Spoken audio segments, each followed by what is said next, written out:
ውድ ተመልካቾቻችን እንኳን ለጌታችን ለመድኃኒታችን ለኢየሱስ ክርስቶስ የስቅለትና የትንሣኤ መታሰቢያ በዓል በሰላም አደረሳችሁ። በሐዋሳ ሙሉ ወንጌል አማኞች ቤተክርስቲያን ወጣት አገልግሎት ዘርፍ ስር የንጉሱ የስቃይ ሞት በሚል ርዕስ ቃሉን መሰረት ያደረገ ውይይት ይኖረናል። እስከ ፕሮግራሙ ፍጻሜ ድረስ አብራችሁን እንድትቆዩ በጌታ ፍቅር ጋብዛችኋለሁ። አብረውን በዚህ ፕሮግራም ውይይት የሚያደርጉ ወጣቶች አሉ። እነሱም ራሳቸውን ያስተዋውቁና ወደ ውይይታችን እንቀጥላለን። እሺ፣ አመሰግናለሁ። ወጣት ቢኒያም ዘላለም እባላለሁ ከሐዋሳ ሙሉ ወንጌል አማኞች ቤተክርስቲያን ከኤሮይ ኳየር። እሺ፣ አመሰግናለሁ። ወንጌላዊ አበራ ላጲሶ እባላለሁ ሐዋሳ ሙሉ ወንጌል አማኞች ቤተክርስቲያን የወጣቶች ተጠሪ ነኝ። እሺ፣ አመሰግናለሁ። ወጣት አቤል አማን እባላለሁ በሐዋሳ ሙሉ ወንጌል ቤተክርስቲያን የልጆች አገልግሎት ዘርፍ ውስጥ አገለግላለሁ። እሺ፣ እስከ ፕሮግራሙ ፍጻሜ ድረስ ደግሞ አብራችሁን እንድትቆዩ የምጋብዛችሁ እኔ ወጣት ቤተል ተመስገን እባላለሁ በሐዋሳ ሙሉ ወንጌል አማኞች ቤተክርስቲያን የወጣቶች የጸሎት ህብረት ስር አገለግላለሁ። ውይይታችን ትኩረት የሚያደርገው ትንቢተ ኢሳይያስ ምዕራፍ 53 ላይና ሌሎቹ አራቱ ወንጌላት ላይ ስለሚሆን ለመነሻ ያህል ትንቢተ ኢሳይያስ ምዕራፍ 53ን ከቁጥር 1 እስከ 6 ድረስ ወንድማችን አቤል ያነብልናል። ከ7 እስከ 12 ደግሞ ወንድም ቢኒያም ያነብልናል። ሁላችንም አውጥተን ያንን ክፍል እናነባለን። የሰማነውን ነገር ማን አምኗል? የእግዚአብሔርስ ክንድ ለማ ተገልጧል? በፊቱ እንደ ቡቃያ ከደረቅም መሬት እንደ ስር አድጓል። መልክና ውበት የለውም፣ ባየነው ጊዜ እንድንወደው ዘንድ ደምግባት የለውም። የተናቀ ከሰውም የተጠላ የማምሰው ደዌንም የሚያውቅ ነው። ሰው ፊቱን እንደሚሰውርበት የተናቀ ነው፣ እኛም አላከበር ነው። በእውነት ደዌያችንን ተቀበለ፣ ሕማማችንም ተሸክሟል። እኛ ግን እንደተመታ በእግዚአብሔር እንደተቀሰፈ እንደተቸገረም ቆጠር ነው። እርሱ ግን ስለ መተላለፋችን ቆሰለ፣ ስለ በደላችንም ደቀቀ። የደህንነታችንም ተግሣጽ በእርሱ ላይ ነበር፣ በእርሱ ቁስል እኛ ተፈወስን። እኛ ሁላችን እንደ በጎች ተቅበዝብዘን ጠፋን፣ ከእኛ እያንዳንዱ ወደ ገዛ መንገዱ አዘነበለ። እግዚአብሔርም የሁላችንን በደል በእርሱ ላይ አኖረ። እሺ፣ ቁጥር 7 ተጨነቀ ተሰቃየም፣ አፉንም አልከፈተም። ለመታረድ እንደሚነዳ ጠቦት በሸላቾቹ ፊት ዝም እንደሚል በግ እንዲሁ አፉን አልከፈተም። በማስጨነቅና በፍርድ ተወሰደ። ስለ ሕዝቤ ኃጢአት ተመትቶ ከሕያዋን ምድር እንደተወገደ ከትውልዱ ማን አስተዋለ? ከክፉዎችም ጋር መቃብሩን አደረጉ፣ ከባለጠጎች ጋር በሞቱ ሆኑ። ግፍን አላደረገም ነበር፣ በአፉም ተንኮል አልተገኘበትም ነበር። እግዚአብሔርም በደዌ ያደቀው ዘንድ ፈቀደ። ነፍሱን ስለ ኃጢአት መስዋዕት ካደረገ በኋላ ዘሩን ያያል፣ እድሜውም ይረዝማል። የእግዚአብሔርን ፍቃድ በእጁ ይከናወናል። ከነፍሱ ድካም ብርሃንን ያያል፣ ደስም ይለዋል። ጻድቅ ባሪያይም በእውቀቱ ብዙ ሰዎችን ያጸድቃል፣ ኃጢአታቸውንም ተሸከማል። ስለዚህ እርሱ ብዙዎችን ይወርሳል፣ ከኃያላንም ጋር ምርኮን ይከፋፈላል። ነፍሱንም ለሞት አሳልፎ ሰጥቷልና ከአመፀኞችም ጋር ተቆጥሯልና። እርሱ ግን በብዙ ሰዎች ኃጢአት ተሸከመ፣ ስለ አመፀኞችም ማለደ። እሺ፣ ጌታ ይባርካችሁ። ወደ መወያያ ሀሳቦቻችን እንሄዳለን። እንግዲህ አሁን ባነበብነው መሰረት የመጀመሪያ ጥያቄያችን የሚሆነው ኢሳይያስ ምዕራፍ 53ንና ወንጌላትን መሰረት በማድረግ በኢየሱስ ክርስቶስ ላይ የደረሱ ዋና ዋና ጥቃቶች ምንድን ነበሩ? እስኪ በዝርዝር እንያቸው። ኢሳይያስ ምዕራፍ 53 ሀሳቡ ሞሮፍ ከምዕራፍ 52 13 ጀምሮ ነው የሚጀምረውና በዚህ ከምዕራፍ 52 13 ጀምሮ በምዕራፍ 53 ኢሳይያስ እንግዲህ የባሪያው ስቃይና ክብር ወይም መከራ የሚደርስበትን አገልጋይ ወይም የእግዚአብሔር አገልጋይ በሰዎች ልጆች ለሰዎች ልጆች የዋለውን ውለታ እና ስለ ወይም ስቅዩ መሲህ ጌታችን ኢየሱስ ክርስቶስ ያሳለፈውን መከራ የሚያነሳበት ክፍል ነውና ምንድነው የምናገኘው በዚህ በኢሳይያስ ምዕራፍ 53 መጽሐፍ ላይ በወንጌላት መጽሐፍ ላይ የምናገኘውን ጌታ ኢየሱስ የደረሰበትን መከራ ኢሳይያስ ከ700 ዓመት በፊት እንግዲህ ኢሳይያስ የነበረው ከ740 እስከ 681 በነበሩ ዘመን እንደሆነ ነው ታሪክ የሚነግረንና ከ700 ዓመት በኋላ ሊሆን ያለውን ነገር ኢሳይያስ ከ700 ዓመት በፊት ሆኖ እንደሆነ አድርጎ ያየውን ራእይ እንደተፈጸመ አድርጎ ነው የሚያቀርብልንና ከዚህ ከወንጌላት መጽሐፍት ጋር ደግሞ ስናመሳክር ኢሳይያስ የጌታ ኢየሱስን የስቅዩን መሲህ በዚህ ምድር ላይ ያሳለፈውን መከራ በደንብ አድርጎ ገልጾታልና ምንድነው የሚለን ምዕራፍ 53 ላይ እንደሚነግረን መልክና ውበት የለውም ይለናል። እንድንወደውም ዘንድም ግባት የለውም፣ የተናቀ ከሰውም የተጠላ የሕማም ሰው ይላልና እኛም አላከበር ነው ይላልና በፊልጵስዩስ መጽሐፍ ምዕራፍ 2 ላይ 6 ላይ እንደሚነግረን ጌታ ኢየሱስ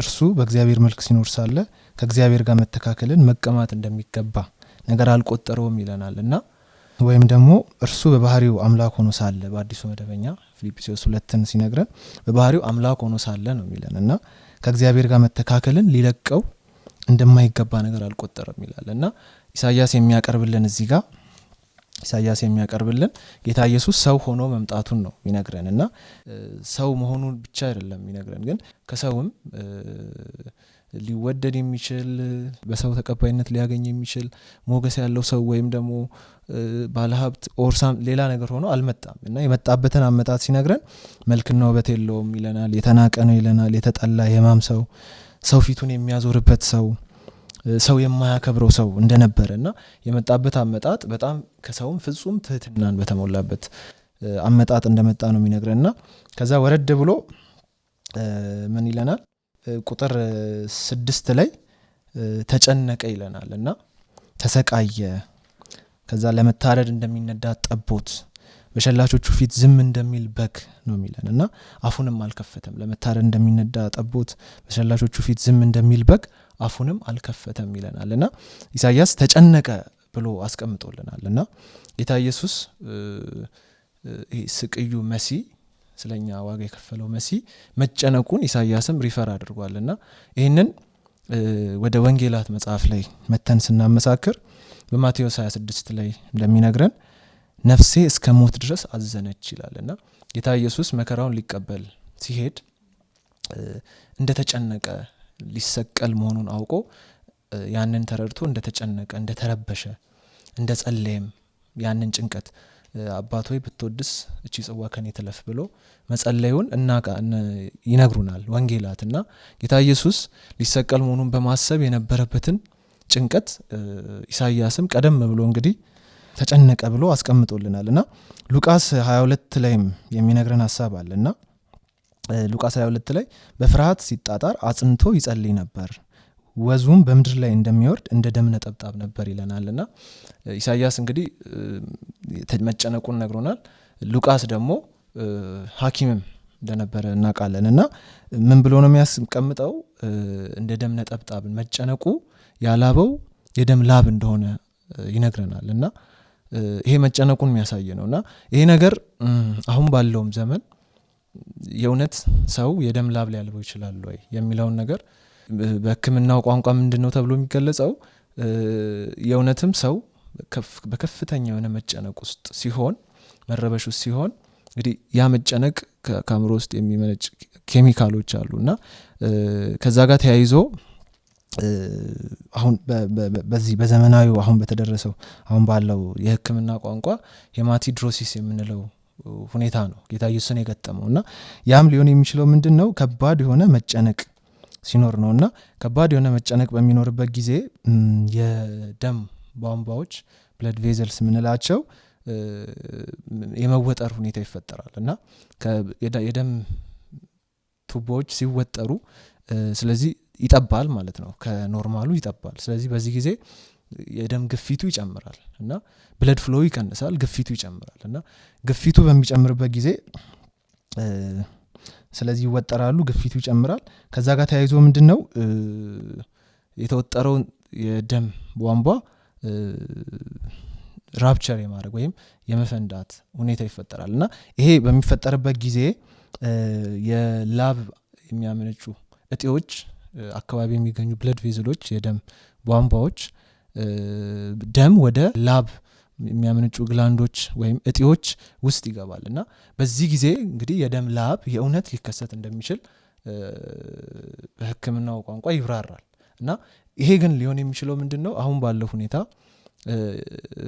ሰዎች አሁን ባለው ሁኔታ ከባድ የሆነ ጦርነት ውስጥ ወታደሮች ሊሳተፉ ሲሉ የሞት ፍርድ ተላልፎባቸው ሊገደሉ እንደሆነ አውቀው ለሞት ሲሄዱ በእንደዚህ አይነት ሁኔታዎች ውስጥ ሰው ሲጨነቅ ይሄ ሁኔታ ያጋጥመዋልና በተመሳሳይ ጌታ ኢየሱስም ሊሰቀል መሆኑን በማሰብ መጨነቁን ኢሳይያስም ነግሮናል። ከዛም ወንጌላትም ሊጸልይ ወደ ተራራ መውጣቱን ይነግሩናል እና ጌታ ኢየሱስም ነፍሴ እስከ ሞት ድረስ እጅግ አዘነች ይላል እና መጸለዩንም በደንብ አድርገው ይነግሩናል ማለት ነው። እና ከዛ ጋር ተያይዞ ጌታ ኢየሱስ ጭንቀት ላይ ነበረ። ሊሰቀል መሆኑን በማሰብ መጨነቅ መረበሽ ነበረው እና ነገር ግን በዛ ሁኔታ እየጸለየ ከሱ ጋር አብረው እንዲተጉ እንዲጸልዩ ፈልጎ ነበር። በዚህ ጭንቀት ውስጥ በዚህ ህመም ውስጥ ሊቀበል ያለው መከራ በማሰብ ውስጥ ሆኖ እየጸለየ ነበር። ግን አብረውት የነበሩ ደቀ መዛሙርት አብረውት አልነበሩም። ምክንያቱም መጽሐፍ ቅዱስ እንደሚነግረን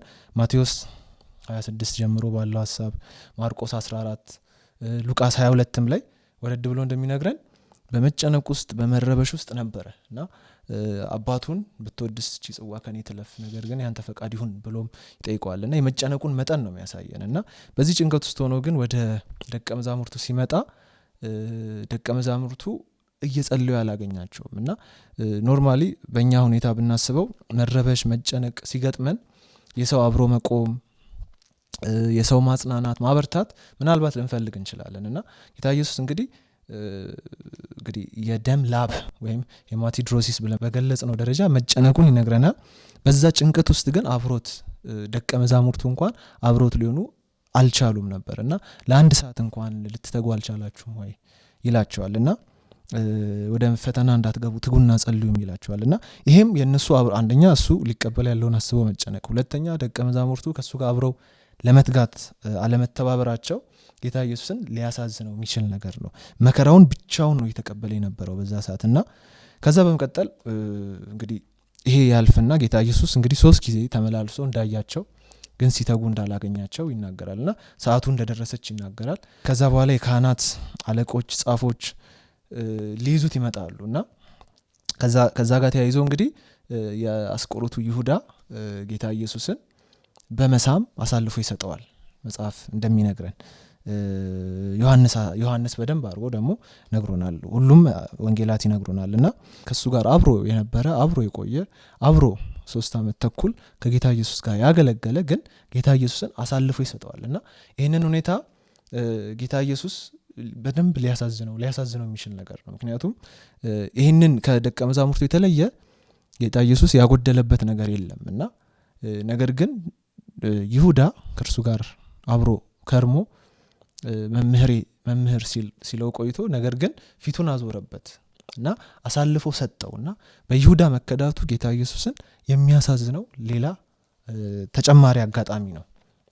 ከዛ በተጨማሪ ሊይዙት የመጡበትን መንገድ ይነግረናል መጽሐፍ ቅዱስ እና ሉቃስም ሁሉም በማርቆስም ላይ እንደሚነግሩን ወንበዴ እንደምትይዙ ሰይፍና ጎመድ ይዛችሁ መጣችሁ ነው የሚለው እና ይሄ እንግዲህ የዓለም ጌታ ኢየሱስ ሊይዙት የመጡበት መንገድ በኖረበት በዛ ዘመን እሱን እንደ ወንበዴ ለመያዝ የሚያበቃ ወንጀል የለበትም።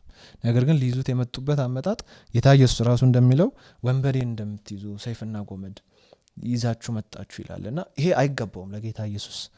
በዚህ ምድርም ቆይታ ቢሆን እዛም ከነበሩት ሰዎች ጋር ከነበረው ከአገልግሎቱ አንጻር የታመሙትን መፈወስ፣ የተራቡትን ማብላት፣ ከዚህ አገልግሎቱ አንጻር እንደ ወንበዴ ሰይፍና ጎመድ ይዞ መምጣት ጌታ ኢየሱስን ለመያዝ የሚገባው አልነበረም እና ይሄም ጌታ ኢየሱስን እንዳሳዘነው ከመጽሐፍ ቅዱስ ላይ መረዳት እንችላለን። የማዘኑ ምልክት ነው። ወንበዴ እንደምትይዙ ሰይፍና ጎመድ ይዛችሁ መጣችሁ ይላቸዋል እና ከዛ እንግዲህ ጌታ ኢየሱስን ይይዙታል። እርሱ ራሱ አሳልፎ ራሱን ይሰጣቸዋል፣ እነሱን ተዋቸው ይላል። ከዚህ ጋር ተያይዞ እንግዲህ ደቀ መዛሙርቱ መበተናቸውን ይነግረናል መጽሐፍ ቅዱስ። ጌታ ኢየሱስ ሲያዝ ደቀ መዛሙርቱ ይበተናሉ እና እንግዲህ ከመጀመሪያው ጀምሮ መከራው ከባድ ነው። ነገር ግን ሊጸልዩ አብረውት አልፈለጉም። ሊይዙት ሲመጡም ትተው ነው የሚበተኑት እና ጌታ ኢየሱስ ሊያሳዝኑ የሚችል ሁኔታ ነው የሚሆነው። አንዳንዴ ካስተዋልን በህመም ሰዓት፣ በጭንቀት ሰዓት፣ ችግሮች በገጠሙን ሰዓት ሰው እንፈልጋለን እና ጌታ ኢየሱስ ይህንን ከባድ መከራ ሊቀበል ሆኖ ነገር ግን አብረውት የነበሩት ደቀ መዛሙርት እንኳን መበተናቸውን ይነግረናል እና ይሄም አንድ ጌታ ኢየሱስን ሊያሳዝነው ከሚችል ሁኔታ ውስጥ ነው የሚገለጸውና ከዚህ ጋር ተያይዞ እንግዲህ ይይዙታል፣ ደቀ መዛሙርቱ ይበተናሉ።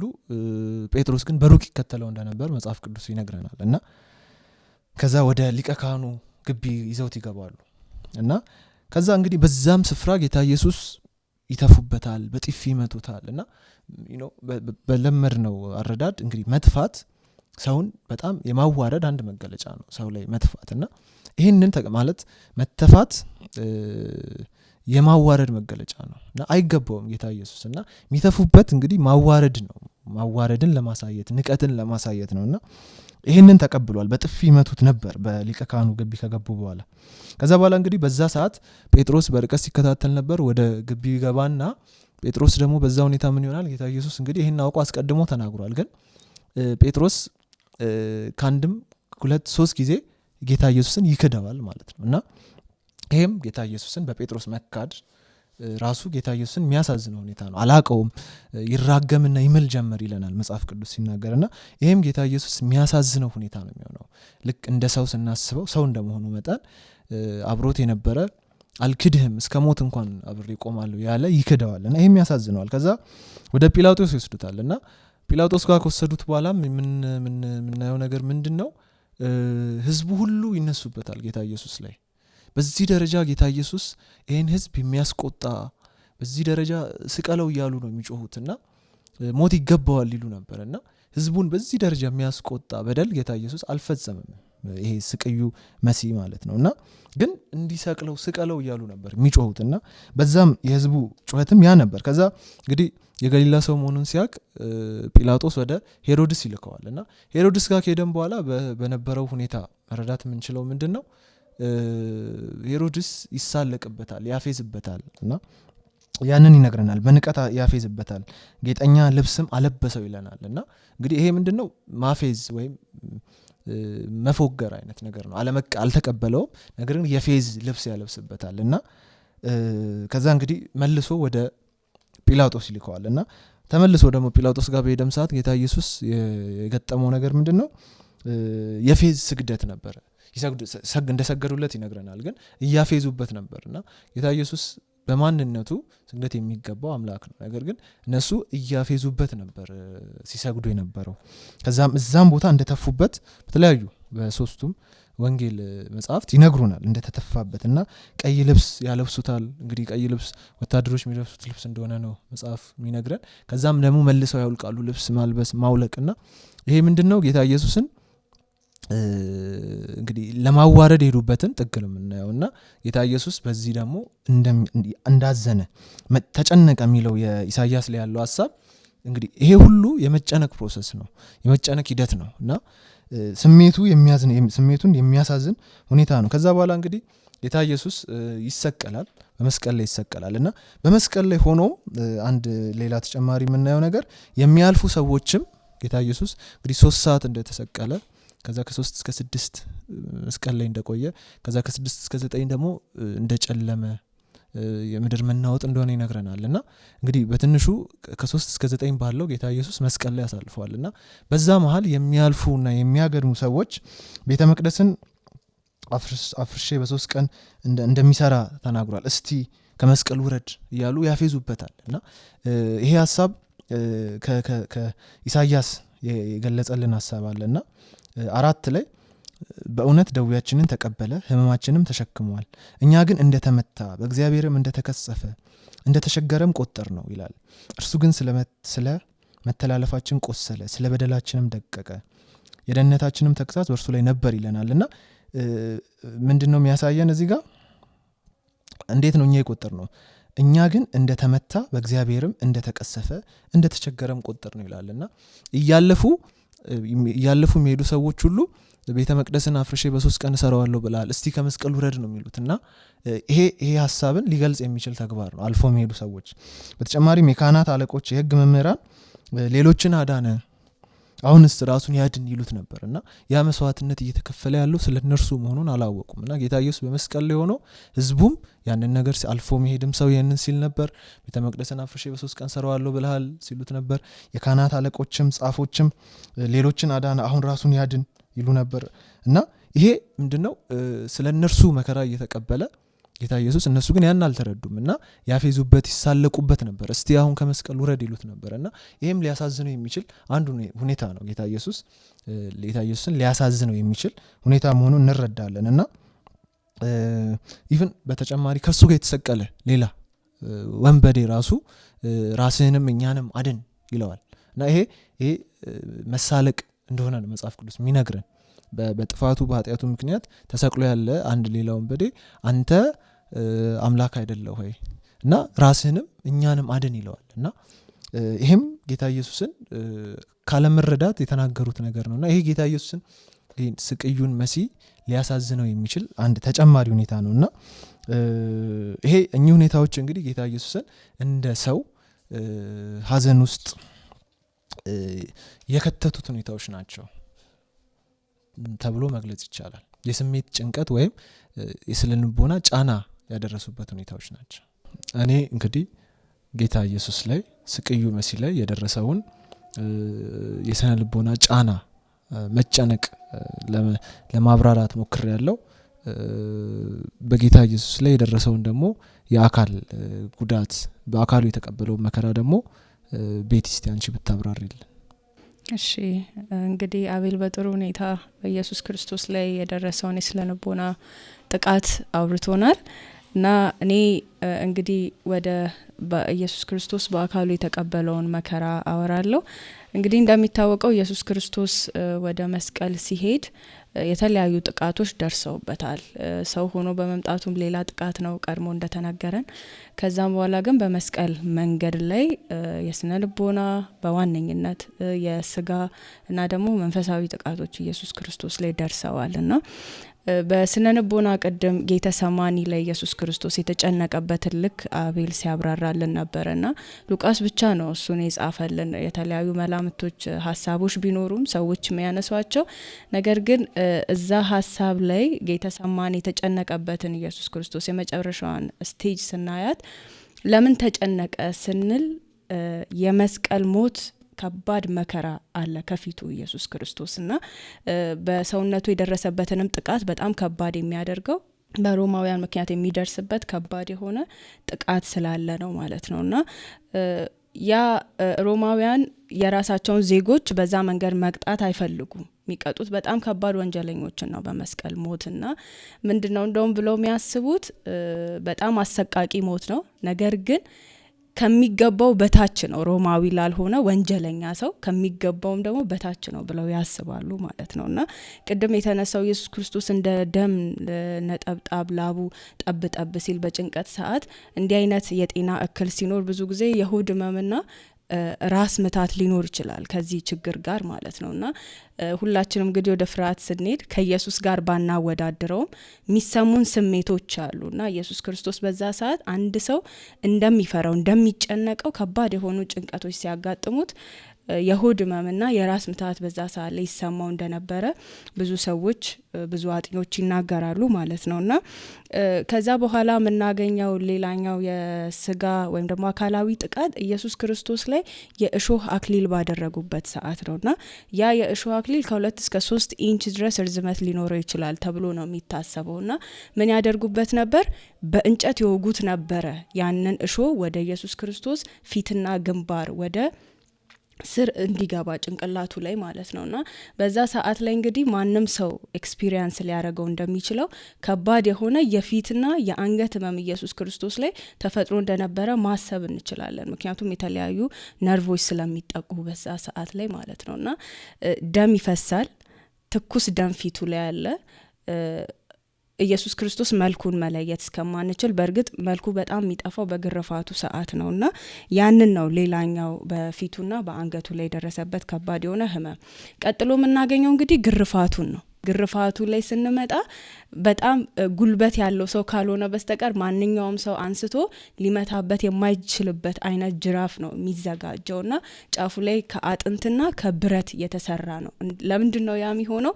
አሰቃቂ ለማድረግ ነው። የሚገርፉት ሰው ከባድ የሆነ አካላዊ ህመም ውስጥ እንዲገባ ማለት ነው። ስለዚህ ልክ አንዱን ገርፈን ስንመለስ የኢየሱስ ክርስቶስን ስጋ ቡጭቅ እያደረገ እየተነሳ አጥንቱ ሊትራሊ አጥንቱ እስኪታይ ድረስ በከባድ ሁኔታ ነበር ይገርፉት የነበረውና ካነሱት በኋላ ተመልሰው ከመቱት ስጋው ላይ ካለ ከባድ ስቃይ ስለማያደርስበት እያራገፉ ደግሞ ይመቱታል ማለት ነውና በጣም በጭካኔ በዚህ ምት ሰዓት ደግሞ ኢየሱስ ክርስቶስ እጆቹ ታስረው ነበረ ይገረፍ የነበረውና መልኩ ጠፋ የኢየሱስ ክርስቶስ በጣም ትኩስ ደም አለ በጣም በቁስል እየተሰቃየ ነው ያለው ኢየሱስ ክርስቶስ ስለዚህ በዛ ሰዓት የደረሰበት ስቃይ ምን ያህል ከባድ እንደሆነ ማሰብ እንችላለን ማለት ነው ሌላኛው ደግሞ ልክ ኢየሱስ ክርስቶስ ወደ ጎልጎታ ሲወሰድ እንደምናውቀው እንጨት አሸክመውታልና ያ እንጨት እስከ 30 ኪሎ ግራም ሊመዝን ይችላል ነው የሚባለውና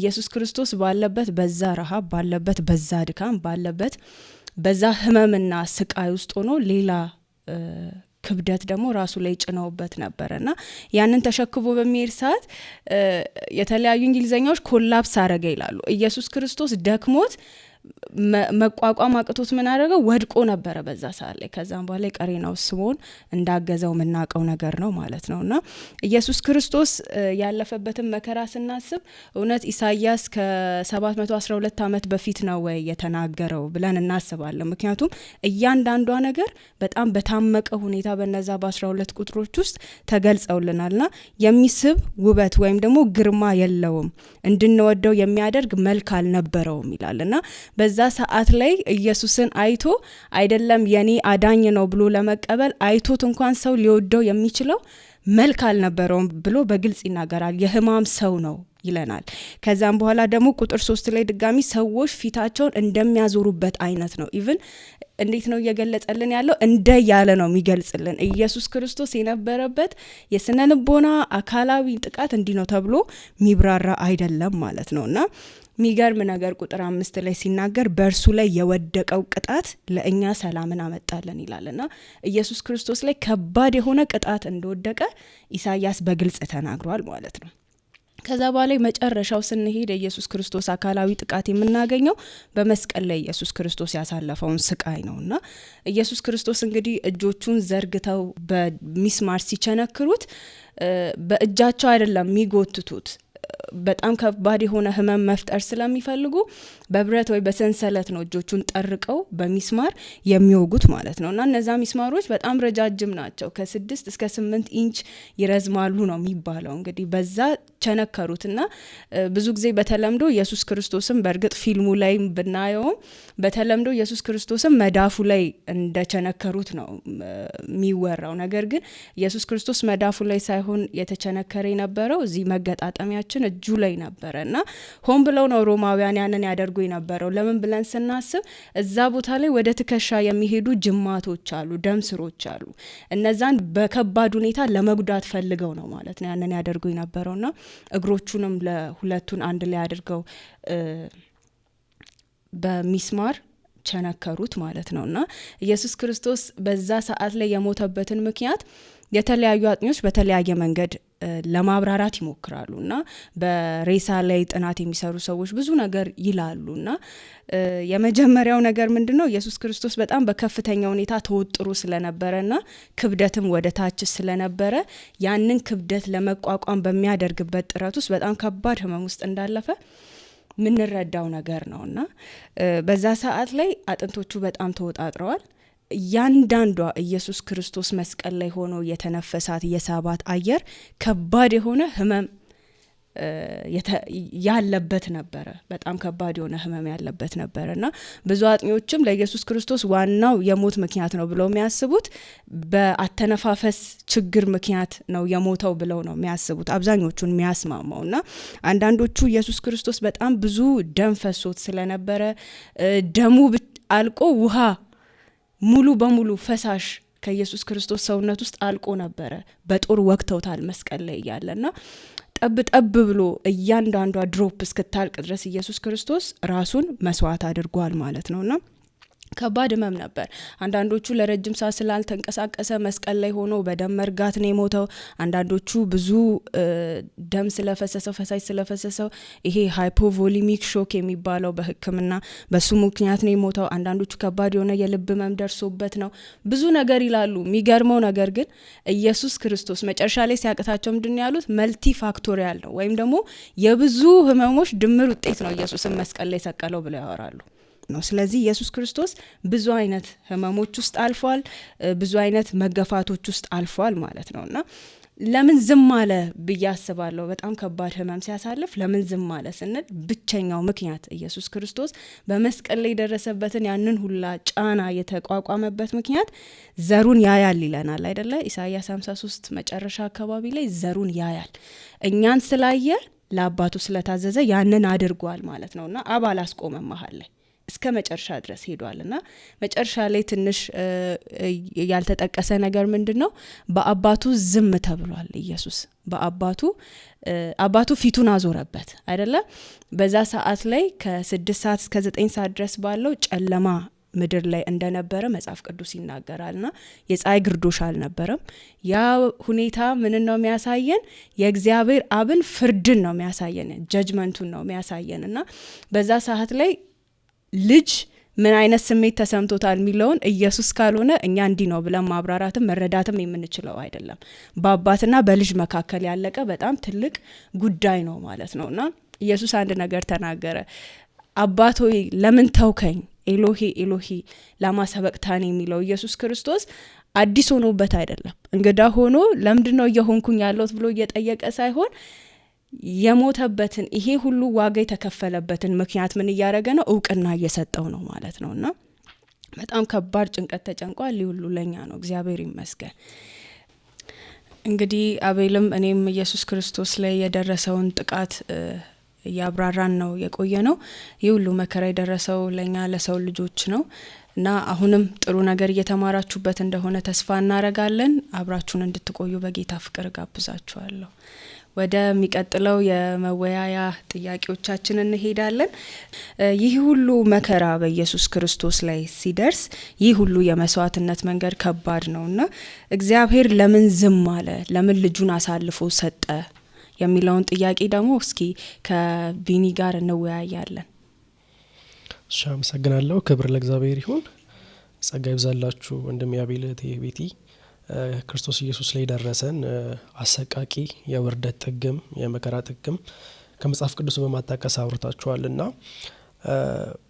ይሄ ሁሉ መከራ ሲሆንበት በዚህ ሁሉ ጭንቀት ውስጥ ሲያልፍ በዚህ ሁሉ መጎዳት ውስጥ ሲያልፍ አባቱ እግዚአብሔር አብ ለምን ዝም አለ? ለምን በዚህ መንገድ እንዲያልፍ ፈቀደ? ለሚለው ጥያቄ መጽሐፍ ቅዱሳችን የሚያቀርበው ምክንያት አንድ ነው። እሱም ጻድቁ እግዚአብሔር ኃጢአተኛውን የሰው ልጅ ሊያጸድቅ የሚችልበት ብቸኛው መንገድ ይሄ ስለሆነ ነው።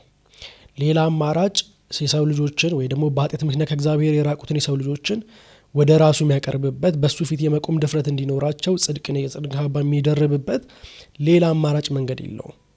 ይሄ ብቸኛው ኃጢአተኛውን ወደ እግዚአብሔር ሊያቀርብ የሚችል አንድ መንገድ ኢየሱስ ክርስቶስ በመስቀል ላይ መሞት ግዴታ ስለነበረ እግዚአብሔር አብ ይህንን ፍቃድ እንደፈቀደና ምንም እንኳን ክርስቶስ በጌተሰማኒ ላይ እናንተ እንዳወራችሁት ምንም ያህል ከፍ ያለ ጭንቀት ውስጥ ሆኖ ብትወድች ጽዋ ከኔ ትለፍ ቢለው እንኳን አልተቀበለውም ይሄን ጥያቄ። የግድ በዚህ መንገድ ማለፍ ስላለበት ከዚህ መንገድ ውጪ የሰው ልጆችም በእግዚአብሔር ፊት ሞገስ ሰጥቷቸው በጽድቅ ሊቆሙ የሚችሉበት ሌላ መንገድ ስለሌለ ግዴታ በዚህ መከራ ውስጥ እንዲያልፍና በዚህ አሰቃቂ የሞት መንገድ ውስጥ እንዲያልፍ ፈቅዷል የሚለው መጽሐፍ ቅዱስ ያስረዳናል። ይህንን መንገድ እግዚአብሔር እንደው በኢሳይያስ ላይ ነው የገለጠው ወይ ከተባለ እንደዛ አይደለም። እግዚአብሔር ከድሮም ጀምሮ እንደ ሐዋርያ ሥራ ምዕራፍ 2 ላይ ሐዋርያው ጴጥሮስ በተናገረው ንግግር ከጥንት ዘመን ጀምሮ የወሰነ ውሳኔ እንደነበረ ይናገራል። ከጥንት ጀምሮ የሰው ልጆች ሊድኑበት የሚችሉበትን መንገድ እግዚአብሔር በእቅድ ውስጥ ሲያስቀምጥ የክርስቶስ መከራ መቀበልና በዛ መከራ ውስጥ ደግሞ የሚመጣ ሞትን ነው ያደርገው። ይሄ እንዴት መረዳት እንችላለን ሲባል እግዚአብሔር ይህንን መንገድ በእቅድ ውስጥ ገልጦ ያሳየ መጽሐፍ ቅዱስ ላይ ገና ዘፍጥረት ላይ የሰው ልጅ ተፈጥሮ ምዕራፍ 3 ላይ ኃጢአትን በመስራት በወደቀበት በዛው ምዕራፍ ላይ እግዚአብሔር እንዴት እንደሚያድንም ደግሞ እዛው ላይ ገልጧል። ዘፍጥረት ምዕራፍ 3 ላይ በደንብ በትኩረት የምናይ ከሆነ የሚያብራራው ሰው እንዴት በኃጢአት ምክንያት እንደወደቀ ብቻ ሳይሆን ሰው እንዴት ከወደቀበት ኃጢአት በእግዚአብሔር ጸጋ እንደሚነሳም ጭምር ነው የሚያሳየን። እዛ ስፍራ ላይ የእግዚአብሔርን ትእዛዝ በመቃወም ፍቃዱን በመተላለፍ አምፀንበት ወይ ደግሞ የሰው ልጆች በሙሉ አምፀው በአዳም ውስጥ ሆነው አምፀው ከእግዚአብሔር ክብር እንደጎደሉ ከጽድቅ እንደጎደሉ እናያለን። ነገር ግን እንደዛ ሆኖ ብቻ ቀረ ወይ ከተባለ አይቀርም። እግዚአብሔር የቤዛነትን መንገድ ደግሞ መቶ ሲያሳያቸው ደግሞ እናያለን። ምን አድርጎ አሳያቸው ሲባል በኃጢአታቸው ምክንያት ፍርድን ፈርዷል። ምንድነው? ከኤደን ገነት የመባረርን ፍርድ ፈርዷል። ነገር ግን ተባረው በዛው ይቀራሉ ወይ? ከእግዚአብሔር ጋር ተመልሰው አይገናኙም ወይ? ይሄ ግንኙነት በቃ ተበላሽቶ ይቀራል ወይ ከተባለ አይቀርም። ራሱ እግዚአብሔር በኃጢአት ምክንያት የመጣባቸውን የክብር መራቅና የራቁትነት የሚሸፍን ደግሞ የጸጋ ቁርበት እሱንም ከእንስሳ የሚገኝ ቆዳ አምጥቶ ሲያለብሳቸው እንመለከታለን። ያ ምን ያሳያል ከተባለ እግዚአብሔር የሰው ልጆችን በኃጢአት ምክንያት የመጣባቸውን ውርደትና እርቃንነት የሚሸፍን ሌላ መስዋዕት እንዳለ፣ ሌላ በእነሱ ምትክ ቅጣቱን ተቀብሎ እነሱን የሚያለብስ እርቃነታቸውን የሚሸፍን ሌላ መስዋዕት እንዳለ የሚጠቁም ነው። ስለዚህ እዛ ስፍራ ላይ የምንመለከተው እግዚአብሔር ከጥንት ጀምሮ የሰው ልጆችን ለማዳን የወሰነበት መንገድ እንዳለ ነው የምናየው። ስለዚህ በውድቀት ማግስት የተገለጠ የእግዚአብሔር ጸጋ አለ። ውድቀት ሆኖ አይቀጥልም። ውርደት ሆኖ አይቀጥልም። እግዚአብሔር ፈርዶ ብቻ የሚተው አምላክ አይደለም። በፍርድ ማግስት ግን የፈረደበትን ያን ደግሞ ለማዳን የቤዛነትን መንገድ የሚያዘጋጅ መሐሪና እጅግ ይቅር ባይ የሆነ ቸር አባት እንዳለና አምላክ እንዳለን ነው የምንረዳው። እዛ ዘፍጥረት ምዕራፍ 3 ላይ ስናየው ከወጡበት የሚመለሱበት ሌላ መንገድ ይኖር ይሆናል ወይ ብለን ልናስብ እንችላለን። እናዳም ምናልባት ኃጢአት መስራታቸውን አቁመው ጽድቅ መስራት ሲጀምሩ ነው ወይ የሚመለሱት? ወይስ ሌላ መመለሻ መንገድ አላቸው ወይ ከተባለ ምንም መንገድ የላቸውም። ይልቁንም የሰው ልጅ ወደ እግዚአብሔር እቅፍ የሚቀላቀለው ወደ እግዚአብሔር ሊቀርብ የሚችለው ሰው ለእግዚአብሔር በሚያደርገው ነገር ሳይሆን እግዚአብሔር ለሰው ልጅ በሚያደርገው ነገር እንደሆነ ነው የምንመለከተው። አዳምና ሔዋን ኃጢአት ሰርተዋል፣ ከእግዚአብሔር ክብር ወድቀዋል። በዛም ምክንያት ደግሞ ፈርዷል። እግዚአብሔር ምንድነው ፍርዱ? ከዛ እንዲባረሩ አድርጓል። ተመልሰው ግን እንዴት ነው ከእግዚአብሔር ጋር ህብረት የሚያደርጉት ሲባል እነሱ ለእግዚአብሔር በሚያደርጉት ነገር አይደለም። እግዚአብሔር ግን ለነሱ በሚያደርገው ነገር ነው። የሚያደርገው ነገር ምንድነው ደግሞ ብለን ከጠየቅን በእነሱ ኃጢአት ምትክ የሚቀጣ ሌላ መስዋዕት እንዳለ እዛ የኤደን ገነት ውስጥ ባደረገው ነገር ላይ መመልከት እንችላለን። ለምንድነው ግን ሌላ መንገድ ሊገኝ የማይችለው? በቃ እግዚአብሔር የግድ በእነሱ ምክንያት መቅጣት አለበት? ዝም ብሎ ምሮ ማዳን አይችልም ከተባለ አዎ አይችልም። ሌላ መንገድም ሊመጣለት አይችልም። እንዴት ከተባለ ከባህሪ ጋር የተገናኘ ነገር ነው። ይህንንም ባህሪ የምናየው ዘጸአት ምዕራፍ 34 ላይ የመጽሐፍ ቅዱሳችንን ስንከፍት እግዚአብሔር ራሱ የራሱን ባህሪ ያወጀበት ምዕራፍ ነው። ዘጸአት ምዕራፍ 34 ላይ እንደዚህ ይላል። ከቁጥር 6 ጀምሮ ላንብበው። እግዚአብሔርን በፊቱ አልፎ እግዚአብሔር መሐሪ ሞገስ ያለው ታጋሽም ባለብዙ ቸርነትና እውነት እስከ 1000 ትውልድም ቸርነትን የሚጠብቅ አበሳንና መተላለፍንም ኃጢአትንም ይቅር የሚል ይላል። እስከዚህ ድረስ ምንስማማበት ባህሪ ነው። የእግዚአብሔር መሐሪ ነው። አዎ ይቅር ባይ ነው። አዎ አበሳን ያስወግዳል። አዎ መተላለፍን ያርቃል። አዎ ያርቃል። ነገር ግን እንደዛ ብቻ ብሎ አያበቃም። እግዚአብሔር ባህሪውን ሲናገር ይቀጥልና በደለኛውንም ከቶ የማያነጻ ይጨምርበታል። የአባቶችንም ኃጢአት በልጆች እስከ 3 እስከ 4 ትውልድ በልጅ ልጆችም የሚያመጣ አምላክ ነው ሲል አወጀ ይላል። መሐሪ ነው። አዎ መሐሪ ነው። ይቅር ባይ ነው። አዎ ይቅር ባይ ነው። ግን ምህረት ሲያደርግና ይቅርታን ሲያደርግ በደለኛውን ሳይቀጣ የማይተው ነው ይላል አዲስ ትርጉም ላይ ሲናገር። የማይተው አምላክ ነው። ያ ማለት እግዚአብሔር ምህረቱን ይገልጣል። እሱ የፍቅር ባህሪው መገለጫ ነው። ግን ደግሞ ኃጢአትን አይቶ ዝም ብሎ ደግሞ ሊያልፍ አይችልም። ምክንያቱም ቅዱስ አምላክ ነው። በባህሪው እንከን የለሽ አምላክ ነው። ኃጢአት የማያውቀው አምላክ ነው። ስለዚህ ሊስማማ አይችልም ከኃጢአት ጋር ኮምፕሮማይዝ አድርጎ ሊያልፈው አይችልም ኃጢአትን። ስለዚህ ቅድስናው ኃጢአትን እንዲቀጣና በጽድቅ እንዲፈርድ ያደርገዋል። እንደው መፍረድ ስለሚወድ ብቻ ሳይሆን ጽድቅ ነው መፍረዱም። በትክክል ኃጢአት ላይ መፍረድ ጽድቅ ነው የእግዚአብሔር። ስለዚህ ይሄ የእግዚአብሔር ባህሪ አለ። ታዲያ የሰው ልጆችን በሌላ መንገድ ያድን ከተባለ ይሄንን ባህሪውን ማፍረስ ነው የሚሆነው። በተቃራኒው ደግሞ የሰው ባህሪን ደግሞ ማየት እንችላለን መጽሐፍ ቅዱስ ላይ። መዝሙረ ዳዊት ምዕራፍ 14 ላይም ተጠቅሷል። እንዲሁም ደግሞ ሮሜ ምዕራፍ 3 ቁጥር 11 ላይ ይጠቅሳልና እዛ ቦታ ላይ ሲናገር የሰው ልጆችን እግዚአብሔር ሊመለከት ወደ ምድር ዝቅ አለ ይላል። ምን ሊመለከት ሲባል እግዚአብሔርን የሚፈልግ ያለ እንደሆነ ያይ ዘንድ ይላል። ነገር ግን በተመለከተ ጊዜ ያገኘውን ምላሽ በጣም ያስደነግጥ ምላሽ ሆኖ እናገኘዋለን። እሱ ምንድነው? አንድም ጻድቅ የለም ይላል። አንድም ቸርነት የሚያደርግ የለም፣ ሁሉም በአንድነት ተሰብስበው የማይጠቅሙ ሆነዋል ይላል። ከአንደበታቸው በታች ወይም ከምላሳቸው በታች የእባብ መርዝ አለ፣ እግሮቻቸው የሚፈጥኑት ነፍስን ለማጥፋት ነው፣ የእግዚአብሔርን የሰላም መንገድ አላወቁትም ይላል። ሰው በዚህ ልክ በኃጢአተኝነት ተጠቅቷል፣ በኃጢአተኝነት ተበላሽቷል፣ በኃጢአተኝነት ታሟል። ታዲያ ይሄኛውን ሰው እግዚአብሔር ከእንዲህ ሁሉ የኃጢአት መንገዱ ባለበት ሳይቀጣ ዝም ብሎ ምሮ ያድነዋል ሲባል አይሆንም ይላል። አይሆንም። ታዲያ እንዴት ነው ሰው ልጅ ሚድ ነው? ኃጢአተኛ ሆኖ ራሱን ማጽደቅ ካልቻለ፣ ራሱን ከዚህ ኃጢአቱ ማውጣት ካልቻለ፣ እንደው ይህንን ማውጣት ማይችልበትን ልክ እንደው ሲናገር ሐዋርያው ጳውሎስ ሮሜ ምዕራፍ 5 ቁጥር 6 ላይ ገና ደካሞች ሳለን ይላል። እንደዛ ደካማ እያለ እግዚአብሔር ግን ምን አደረገ ስትሉት ሐዋርያው ጳውሎስ በዛ ስፍራ ላይ ሲናገር ክርስቶስ ለኃጢአተኞች እንዲሞት አድርጓል ይላችኋል። በዛ ሁኔታ ውስጥ እያሉ ይሄ የሚያሳያችሁ ምንድነው? እግዚአብሔር የሰው ልጆችን በዚህ ደካማና በኃጢአተኛ ማንነቱ ተጠቅተው ባሉበት፣ ታመው ባሉበት በዚህ ሁኔታ ውስጥ ሊያድናቸው የሚችልበት መንገድ አንድ ነው። እርሱም በእነሱ ምትክ የሚሆንን መስዋዕት ማቅረብ ነው ያለበት። ይህም ደግሞ ዘፍጥረት ላይ እንዳየነው በሚሆነው ነው። ስለዚህ እግዚአብሔር ኃጢአትን ይምራል። ሲምር ግን ኃጢአተኛውን ይቀጣል ካለን እንዴት ነው ታዲያ ሰዎች በዚህ መንገድ ሊዱ የሚችሉት? ምክንያቱም የሰው ልጆችን በኃጢአታቸው ምክንያት ከቀጣቸው የኃጢአት ደሞዝ ደግሞ ሞት ነው የሚለው መጽሐፍ ቅዱስ። ስለዚህ መሞት አለባቸው፣ መወገድ አለባቸው ለዘላለም። ግን ደግሞ የተፈለገው ማዳን ነው። ታዲያ እግዚአብሔር የጽድቅ ባህሪውን ለማቆም ሲል የምህረት ባህሪውን ይጥሳል ወይስ ምሮ ለማዳን ሲል የጽድቅ ባህሪውንና የቅድስና ባህሪውን ያፈርሰዋል? ሁለቱ ባህሪያቶቹ የሚጋጩ የሚመስል ቦታ ጋር ደረሱ። ይሄ ሁሉ ለምን ሲባል የሰው ልጅ መዳን ካለበት እግዚአብሔር ደግሞ ማዳን የሚችለው ወይም መማር የሚችለው ኃጢአተኛውን ቀጥቶ ኃጢአቱን ምሮ ከሆነ ቀጥቶም ምህረትም አድርጎም የሚያድንበት መንገድ መገኘት አለበት። ለዛ መልስ የሚሆን ይመስለኛል ኢሳይያስ ምዕራፍ 53 ሲጀምርም ምን ብሎ ነው የሚጀምረው? የሰማነውን ነገር ማን አምኗል ይላል። ምስራች እኮ ነው ይሄ። ጭንቅ የሆነበትን ምሮም ቀጥቶ የሚያድንበት መንገድ ብቸኛ የተገኘበትን እሱን ነገር እያወጀ የምስራች ብሎ የተናገረ ግን ሊታመን ያልተቻለ ምስራች ሆኖ ነው የቀረበው። ሊያምኑት ሲሰሙት አዳኝ ነው ምልክላችሁ፣ ነፃ የሚያወጣችሁ ነው፣ ከኃጢአት ባርነት የምትፈቱበትን ሰንሰለታችሁ የሚበጥስላችሁን አዳኝ ነው ምልክላችሁ ብሏል። ይሄ አዳኝ ግን ማን ነው ተብሎ ሲታይ ስቅዩ የሆነ ነው። ብርቱ የሆነ እግዚአብሔር ክንድ ነው የሚገለጠው። ነገር ግን ይሄ ብርቱ የሆነ እግዚአብሔር ክንድ ደካማ በሆነ መንገድ ነው የሚመጣው።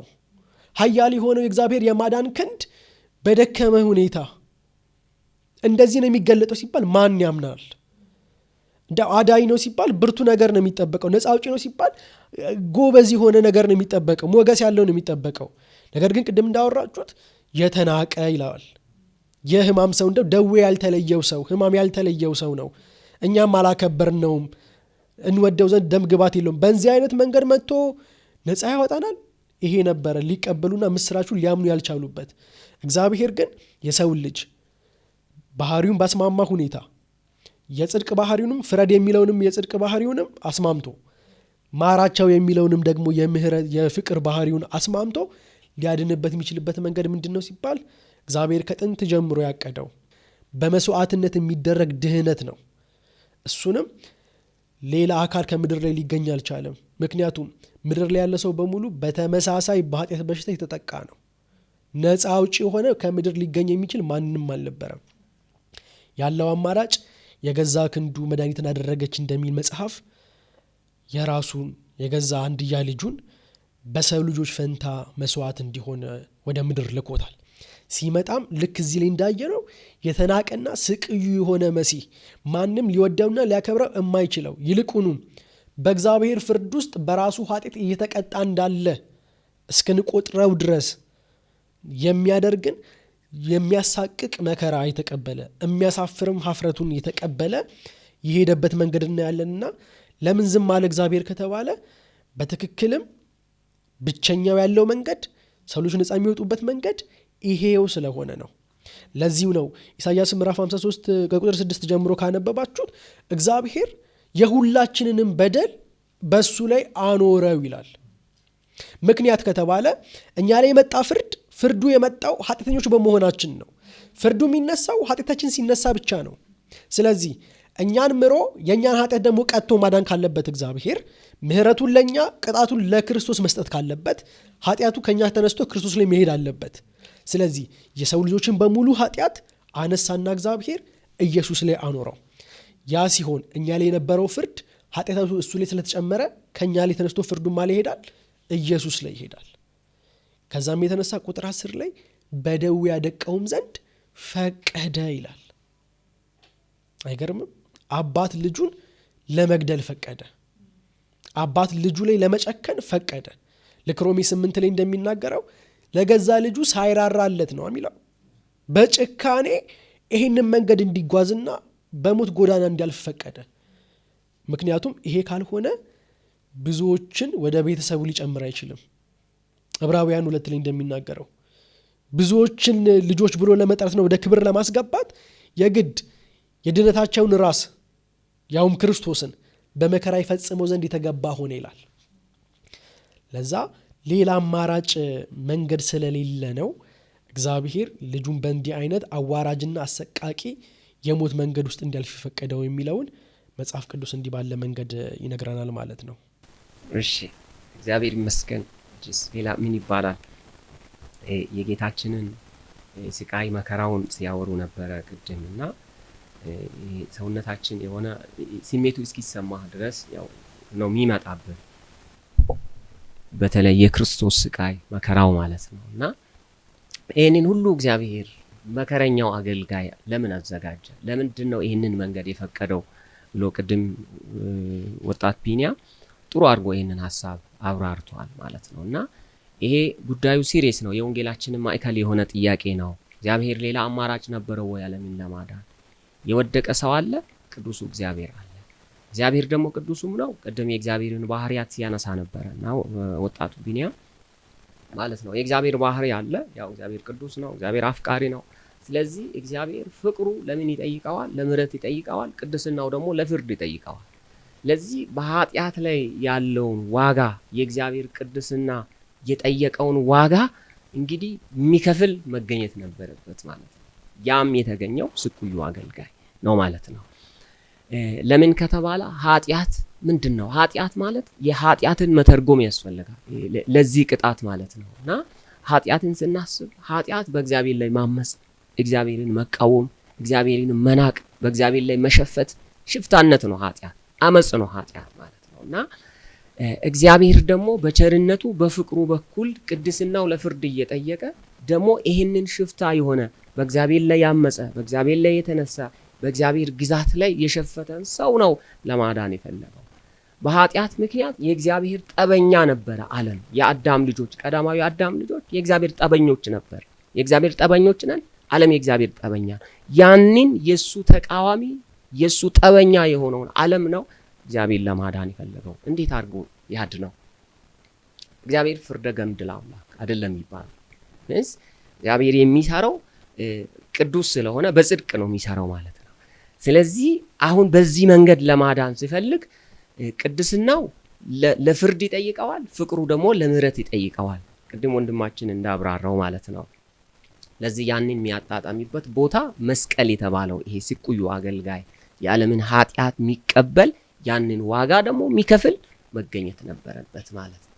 ስለዚህ ያ መስዋዕት ተዘጋጀ ማለት ነው። ዮሐንስ ወንጌል ምዕራፍ 1 ቁጥር 29 ላይ እነሆ የዓለምን ኃጢአት የሚያስወግድ የእግዚአብሔር በግ ይላል። ጀስት በእግዚአብሔር የተዘጋጀ በግ ነበረ ማለት።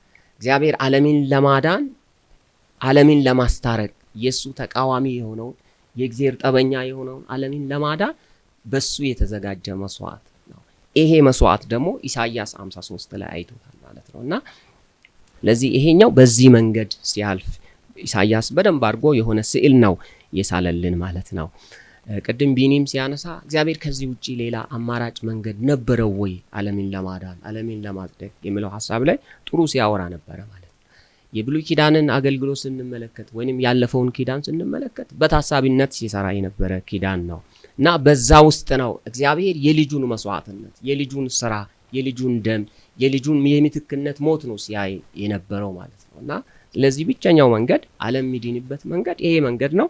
ይሄንን መንገድ ደግሞ በታሳቢነት ሲሰራ ነበረ በብሉይ ኪዳን በበጎች በፍየሎች ደም ማለት ነው። በመጨረሻ ደግሞ መጥቶ ልጁ ወይንም ደግሞ ያ መከረኛው ሎሌ፣ ያ በስቃይ ያለፈው ሎሌ፣ ያ ልጁ የእግዚአብሔር ልጅ ጌታችን ኢየሱስ ክርስቶስ በመስቀል ላይ ይህንን የምትክነትን ሞት፣ ይህንን የመስዋዕትነትን ሞት እንዲፈጽም ሆኗል ማለት ነው። እና እግዚአብሔር ቅድስናውና ፍቅሩን ያጣጣመበት ብቸኛ መንገድ እሱ ስለሆነ ለዚህ ነው ይሄኛውን መንገድ የመረጠው ወይንም ደግሞ ይሄ ብቸኛ መንገድ ሆኖ የቀረው ለዚህ ነው ለማለት ያህል ነው። ጌታ ይባርካችሁ። አሁንም ውይይታችንን እንግዲህ እንቀጥላለን። ሶስተኛ የመወያያ ጥያቄያችን ወይም ደግሞ ሀሳባችን የሚያተኩረው ምን ላይ ነው? በኢየሱስ ክርስቶስ ላይ የደረሰውን ታላቁን መከራ ስናይ ቆይተናል እና የዚህ የታላቅ መከራ የሞቱ ውጤት ምንድን ነው? የመጀመሪያው ኢየሱስ ክርስቶስ ያገኘው ውጤት ምንድን ነው በዚህ ታላቅ መከራ? በመቀጠል ደግሞ እኛስ የሰው ልጆች ከዚህ ሁሉ መከራና የመስቀል ሞት በኋላ ያገኘነው ያተረፍነው ውጤቱ ምንድን ነው? በተለይ ኢየሱስ ክርስቶስ እንደ ግል አዳኛቸው አድርገው ላልተቀበሉ ሰዎች ሊነገራቸው የሚገባ እውነትስ ምንድን ነው? እስኪ ወንጌላዊ አበራ ቀጥለ ታወራለን። በዚህ የጌታችን የስቅላት የሞት የስቃይና የትንሣኤ በዓል አከባበሪ ምክንያት በማድረግ በእንደዚህ አይነት ሁኔታ ይህንን የጌታን ቃል እያነሳን እንድናወራ እግዚአብሔር እድሉን ስለሰጠን ጌታን እናመሰግናለን። ብዙ ጠቃሚ ነገሮችን እያነሳን ነው። ስቅዩ አገልጋይ ወይንም ደግሞ መከረኛው ሎሌ በስቃይ የሞተው ስቅዩ ወይንም ደግሞ ስቅዩ አገልጋይ ምንድነው ያገኘው ብለን ስናስብ እዚሁ ምዕራፍ 53 ቁጥር 10 ላይ እንዲህ ይላል፣ እግዚአብሔር በደዌ ያደቀው ዘንድ ፈቀደ፣ ነፍሱን ስለ ኃጢአት መስዋዕት ካደረገ በኋላ ዘሩን ያያል፣ እድሜውም ይረዝማል፣ የእግዚአብሔርን ፍቃድ በእጁ ይከናወናል ይላል። የመጀመሪያ ይሄ መከረኛው አገልጋይ መከረኛው ሎሌ ምንድነው ያገኘው ከተባለ እግዚአብሔር አባቱን ነው ያከበረው። ምን ማለት ነው? አባቱን ያከበረበት መንገድ ነው። ለምንድነው ይሄ ያስፈልገው ከተባለ ቀዳማዊው አዳም በገነት ዛፎች ውስጥ እግዚአብሔርን አስከፍቶታል፣ አስቆጥቶታል ማለት ነው። ስለዚህ ይሄኛው መከረኛው ሎሌ ደግሞ አባቱን የካሰበትም ጭምር ነው። የአዳሚን የቀዳማዊ አዳሚን የበደሉን ካሳ ጭምር በማቅረብ ማለት ነው። እና ሌላ ደግሞ ለመታዘዝ ከባድ የሆነውን የመስቀልን ሞት እስከ መታዘዝ ታዞ ማለት ነው እና በነፍሱ ተወራርዶ አባቱን ያከበረበትና በቀዳማዊ አባት በቀዳማዊው አዳም እግዚአብሔር የተበደለበትን የበደሉን ካሳ ጭምር ያቀረበበት እግዚአብሔርን ፈገግ ያሰኘበት ሰማይን ያስደሰተበት ሰማይን ፈገግ ያሰኘበት ነው ማለት እንችላለን። ሁለተኛ ደግሞ ዘሩን ያያል የሚል ሐሳብ እዛው አለ። ዘር ማለት ምን ማለት ነው? ልክ ጌታችን ምንድነው ያደረገው? ቤተሰብ ነው የመሰረተው። በአዳም ምክንያት ከእግዚአብሔር ቤተሰብነት ከእግዚአብሔር መገኘት ወጥተናል።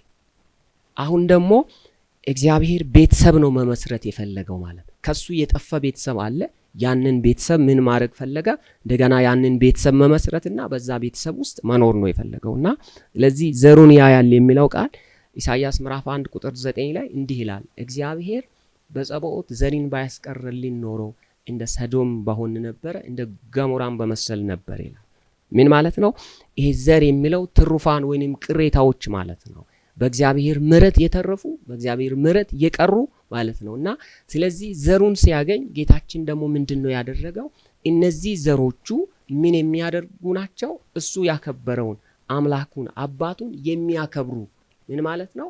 የልጁን መልክ የሚመስሉ ቤተሰቦችን ነው የመሰረተው ማለት ነው። ይሄ ዘር የሚለው አንዱ ከዛ ጋር ተገናኘ ሐሳብ ስለሆነ ማለት ነውና እሱ በመከራ በስቃይ አክብሮታል አባቱን ማለት ነው። አባቱን ክሶታል። አሁን ደግሞ ሌሎች ወንድሞች እሱን የሚከተሉ እሱን በመከተል ደግሞ አባቱን የሚያከብሩ ሌሎች ወንድሞችን እንፈልገዋል። ስለዚህ እነዛም ወንድሞች በመስቀሉ ስራ በሱ አምነው እሱን የሚከተሉ የልጁ መልክ የሚታይባቸው ሰማይን ፈገግ የሚያሰኙ እግዚአብሔርን የሚያስደስቱ እነዛንም ጭምር ያገኘበት ነው። የመጨረሻ ምንድነው ያገኘው ብለን ስናስብ ጌታችን ጌትነቱ ስልጣኑ ክብሩን የታወጀበት ነው። የታወጀበት ነው። ያ ምን ያ የመስቀሉ መንገድ ያ የህመም መንገድ ማለት ነው። ምን ማለት ነው? ጌታችን በዚህ መንገድ አልፎ እግዚአብሔርን አስከብሮ ሰማይን ፈገግ አሰኝቶ ከዛ በኋላ ምንድነው የሆነው? ሰማይ በሱ ነው የተደሰተው ማለት። ከዛ በኋላ እሱ የመጨረሻ አሸናፊነቱን ስልጣኑን ደግሞ ምን ያደረገበት ነው? ያወጀበት ነው። ለዚህ ነው ማቴዎስ ወንጌል ምዕራፍ 28 ቁጥር 18 ላይ ስልጣን ሁሉ በሰማይና በምድር ተሰጠኝ ብለው ስልጣኑን ያወጀው ማለት። ፊልጵስዩስም ይሄንን ሐሳብ ይደግመዋል ምዕራፍ 2 ቁጥር 9 እስከ 11 ባለው ማለት እግዚአብሔር ያለ ልክ የተዋረደውን ልጁን ያለ ልክ ነው ያከበረው ማለት። ያም ማለት ምን ማለት ነው? ለእግዚአብሔር አብ ክብር ምላስ ሁሉ ኢየሱስ ክርስቶስ ጌታ እንደሆነ እንዲመሰክር። ምን ማለት ነው? በመላው ዓለም ወይንም ደግሞ በመላው ዩኒቨርስ ላይ ጌትነቱ ስልጣኑ የታወጀበትም ጭምር ነው ማለት እንችላለን። ስለዚህ ጌታችን ያገኘው ይሄ ነው። የመጨረሻ ሐሳብ እንደ አንድ ለመድገም ያህል የመጨረሻ ምንድነው? ቁጥር 12 ላይ እንዲህ ይላል፣ ከኃያላን ጋር ምርኮን ይከፋፈላል ይላል። ምርኮ ማለት በጦርነት የሚገኝ ድል፣ በጦርነት ወይንም በድል የሚገኝ ሀብት ማለት ነው። እና ጌታችን ሞትን ድል የነሳበት ሰይጣንን ድል የነሳበት እና ከዛ በኋላ ደግሞ በዛ ላይ ያለውን ስልጣን አሳይቶ ደግሞ ከሱ ጋር የሚኖሩትን ሌሎችን እሱን የሚያመልኩትን ሌሎችን ያፈራበት መንገድ ነው። እና መጀመሪያ ለሰይጣን ተገዢ የሆነውን በኃጢአት ታስረን በሞት ቀጠና የነበርነውን እኛን አወጥቶ በእኛ ላይ ደግሞ የነገሰበት ነው ማለት እንችላለን። ስለዚህ ውጤቱ ምን ተገኘ በሚለው ኢየሱስ ምን አገኘ በሚለው ጥቂት ለማውራት ሞክሬያለሁ እኔ። ቀጣዩን ደግሞ ወጣት አቤል እኛ ምን አገኘን የሚለውን ሐሳብ ደግሞ እሱ ያነሳልናል።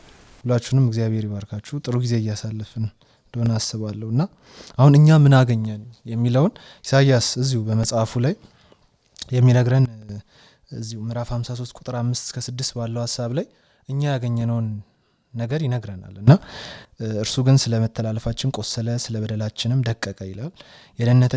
የደህንነታችንም ተግሳጽ በእርሱ ላይ ነበር ይለና በእርሱ ቁስል እኛ ተፈወስን ይለናል። እና እኛ ያገኘነው ነገር ምንድነው? በእርሱ መድቀቅ፣ በእርሱ መስዋዕትነት መክፈል መፈወስን ያገኘነው እና ይህንኑ ሐሳብ ዮሐንስ ሲነግረን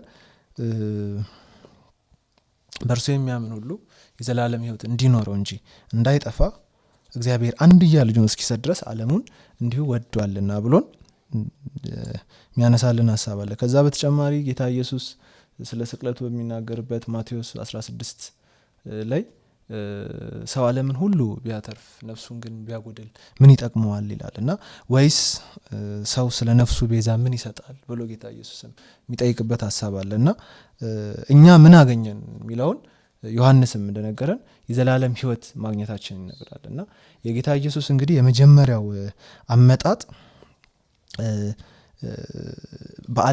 ዓለምን ለማዳን እንጂ በዓለም ለመፍረድ እንዳልሆነ ነው መጽሐፍ ቅዱስ የሚነግረን።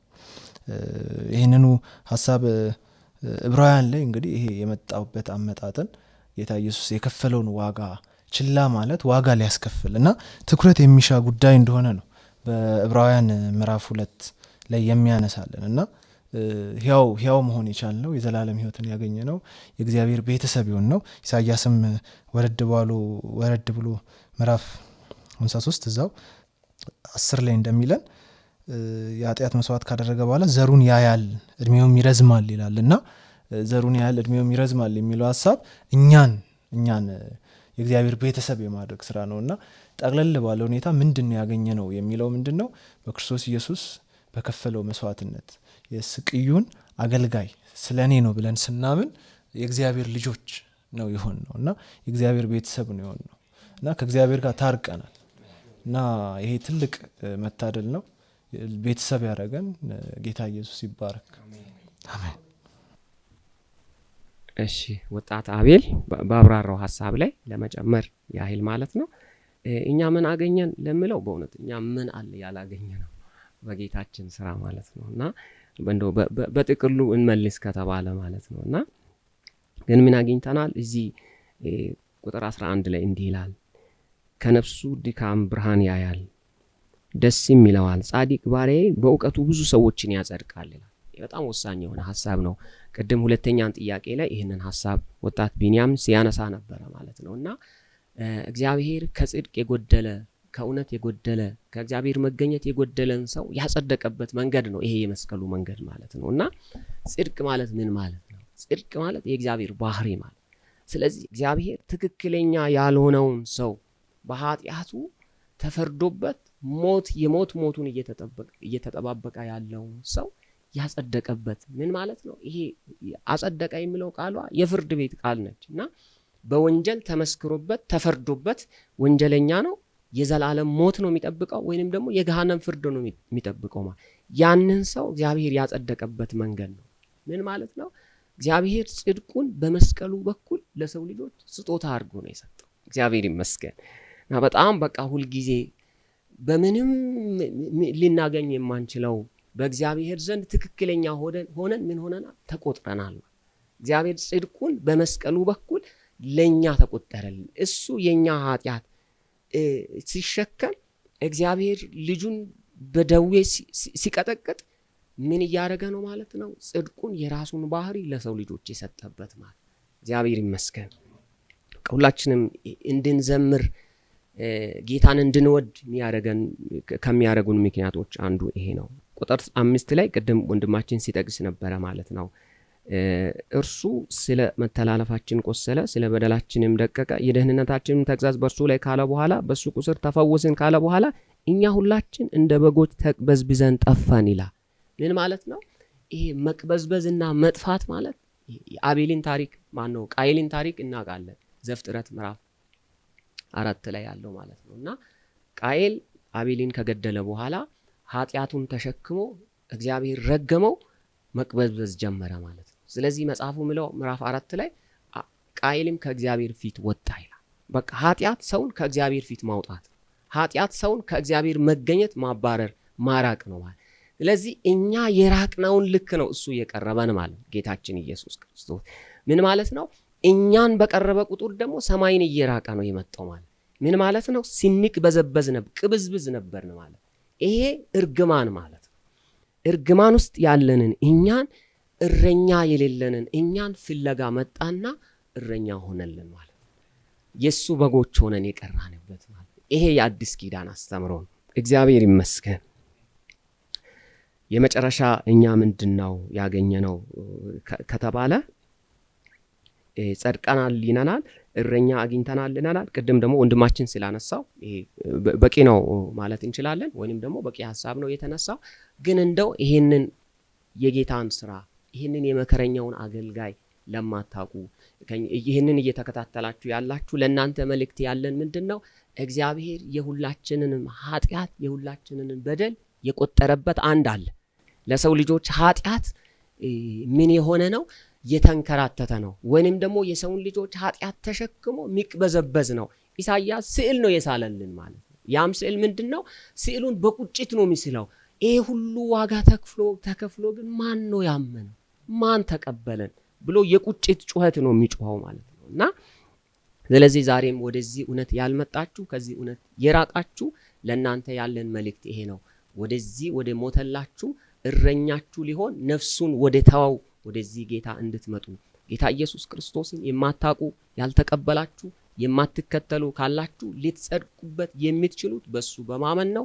ልትድኑ የምትችሉት በሱ በማመን ነው። እረኛችሁ ሊሆናችሁ ዛሬም ያ መከረኛው አገልጋይ ይጠራችኋል። ወደዚህ ጌታ እንድትመጡ እንላችኋለን። ጌታ ኢየሱስ ይባርካችሁ።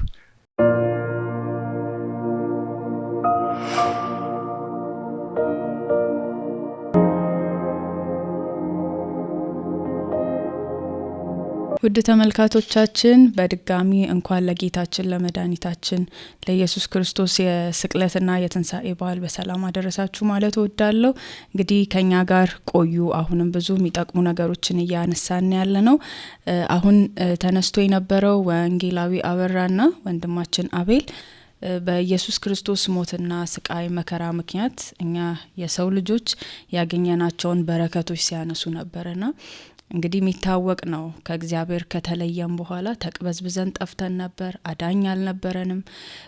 የመዳን ተስፋ እንደ ሰው ሊኖረን በማይችልበት ሁኔታ እግዚአብሔር አብ አንድያ ልጁን ኢየሱስ ክርስቶስን በመስጠት ሁላችንንም ያዳነበት፣ እኛን የእርሱ ቤተሰብ ያደረገበት፣ የዘላለም ሕይወት ደግሞ ያገኘንበት በጣም ትልቅ ጉዳይ ነውና ስለሆነልን ሁሉ እግዚአብሔር ይመስገን። እግዚአብሔር ቤተሰብ ስላረገን፣ ወዳጅ ስላረገን፣ ወገኑ ስላደረገን፣ እግዚአብሔር ስላስጠጋን ስሙ ይባረክ። እንግዲህ በሰው ልጆች ውስጥ የነበረው ክፍተት ኢየሱስን የሚፈልግ ነበርና ያንን ክፍተታችንን የሞላልን ጌታ የተባረከ ይሁን። አሁን ደግሞ ወደሚቀጥለው ሌላኛው የመወያያ ሀሳባችንን እንሄዳለን። እንግዲህ እስካሁን ድረስ ስናወራ እንደነበረው ኢየሱስ ክርስቶስ የተቀበለውን መከራ፣ ቅጣት እግዚአብሔር አብ ለምን እንደፈቀደ እኛስ ያገኘነው ምንድነው እያልን ስናወራ ነበርና እስካሁን ድረስ ትኩረታችን የነበረው የኢየሱስ ክርስቶስ መከራና ስቅለት ሞቱ ላይ ነበርና ነገር ግን እዛ ጋር ብቻ ነው የሚያበቃው ስንል አይደለም። ትንሳኤ ደግሞ የሚባል በክርስቲያኖች ህይወት በጣም ትልቅ ተጽዕኖ ያለው ነገር በኢየሱስ ክርስቶስ ተፈጽሟል እና ብዙዎች እስካሁን ድረስ መጽሐፍ ቅዱስም እንደሚነግረን ኢየሱስ ክርስቶስ የሆነ ጊዜ ላይ መጥቶ የነበረ ታዋቂ የሃይማኖት መሪ ነገር ግን ሞቶ የቀረ ያልተነሳ አድርገው ያስባሉ። ነገር ግን እኛ እምነታችንን ጠንከር የሚያደርገው ወይም ደግሞ እርግጠኛ የሚያደርገን አንዱ ነገር ትንሳኤ ነው። ስለዚህ አዝነን ከንፈር መጠን ኢየሱስ ክርስቶስ የሰራው የቤዞት ስራ ላይ ደግሞ የኃጢአት ስርየትን ብቻ አውርተን አይደለም የምናበቃው። ከዛ በኋላ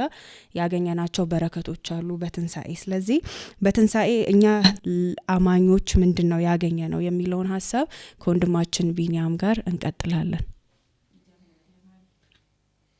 እሺ፣ በድጋሚ አመሰግናለሁ። ክብር ሁሉ ለእግዚአብሔር ይሁን።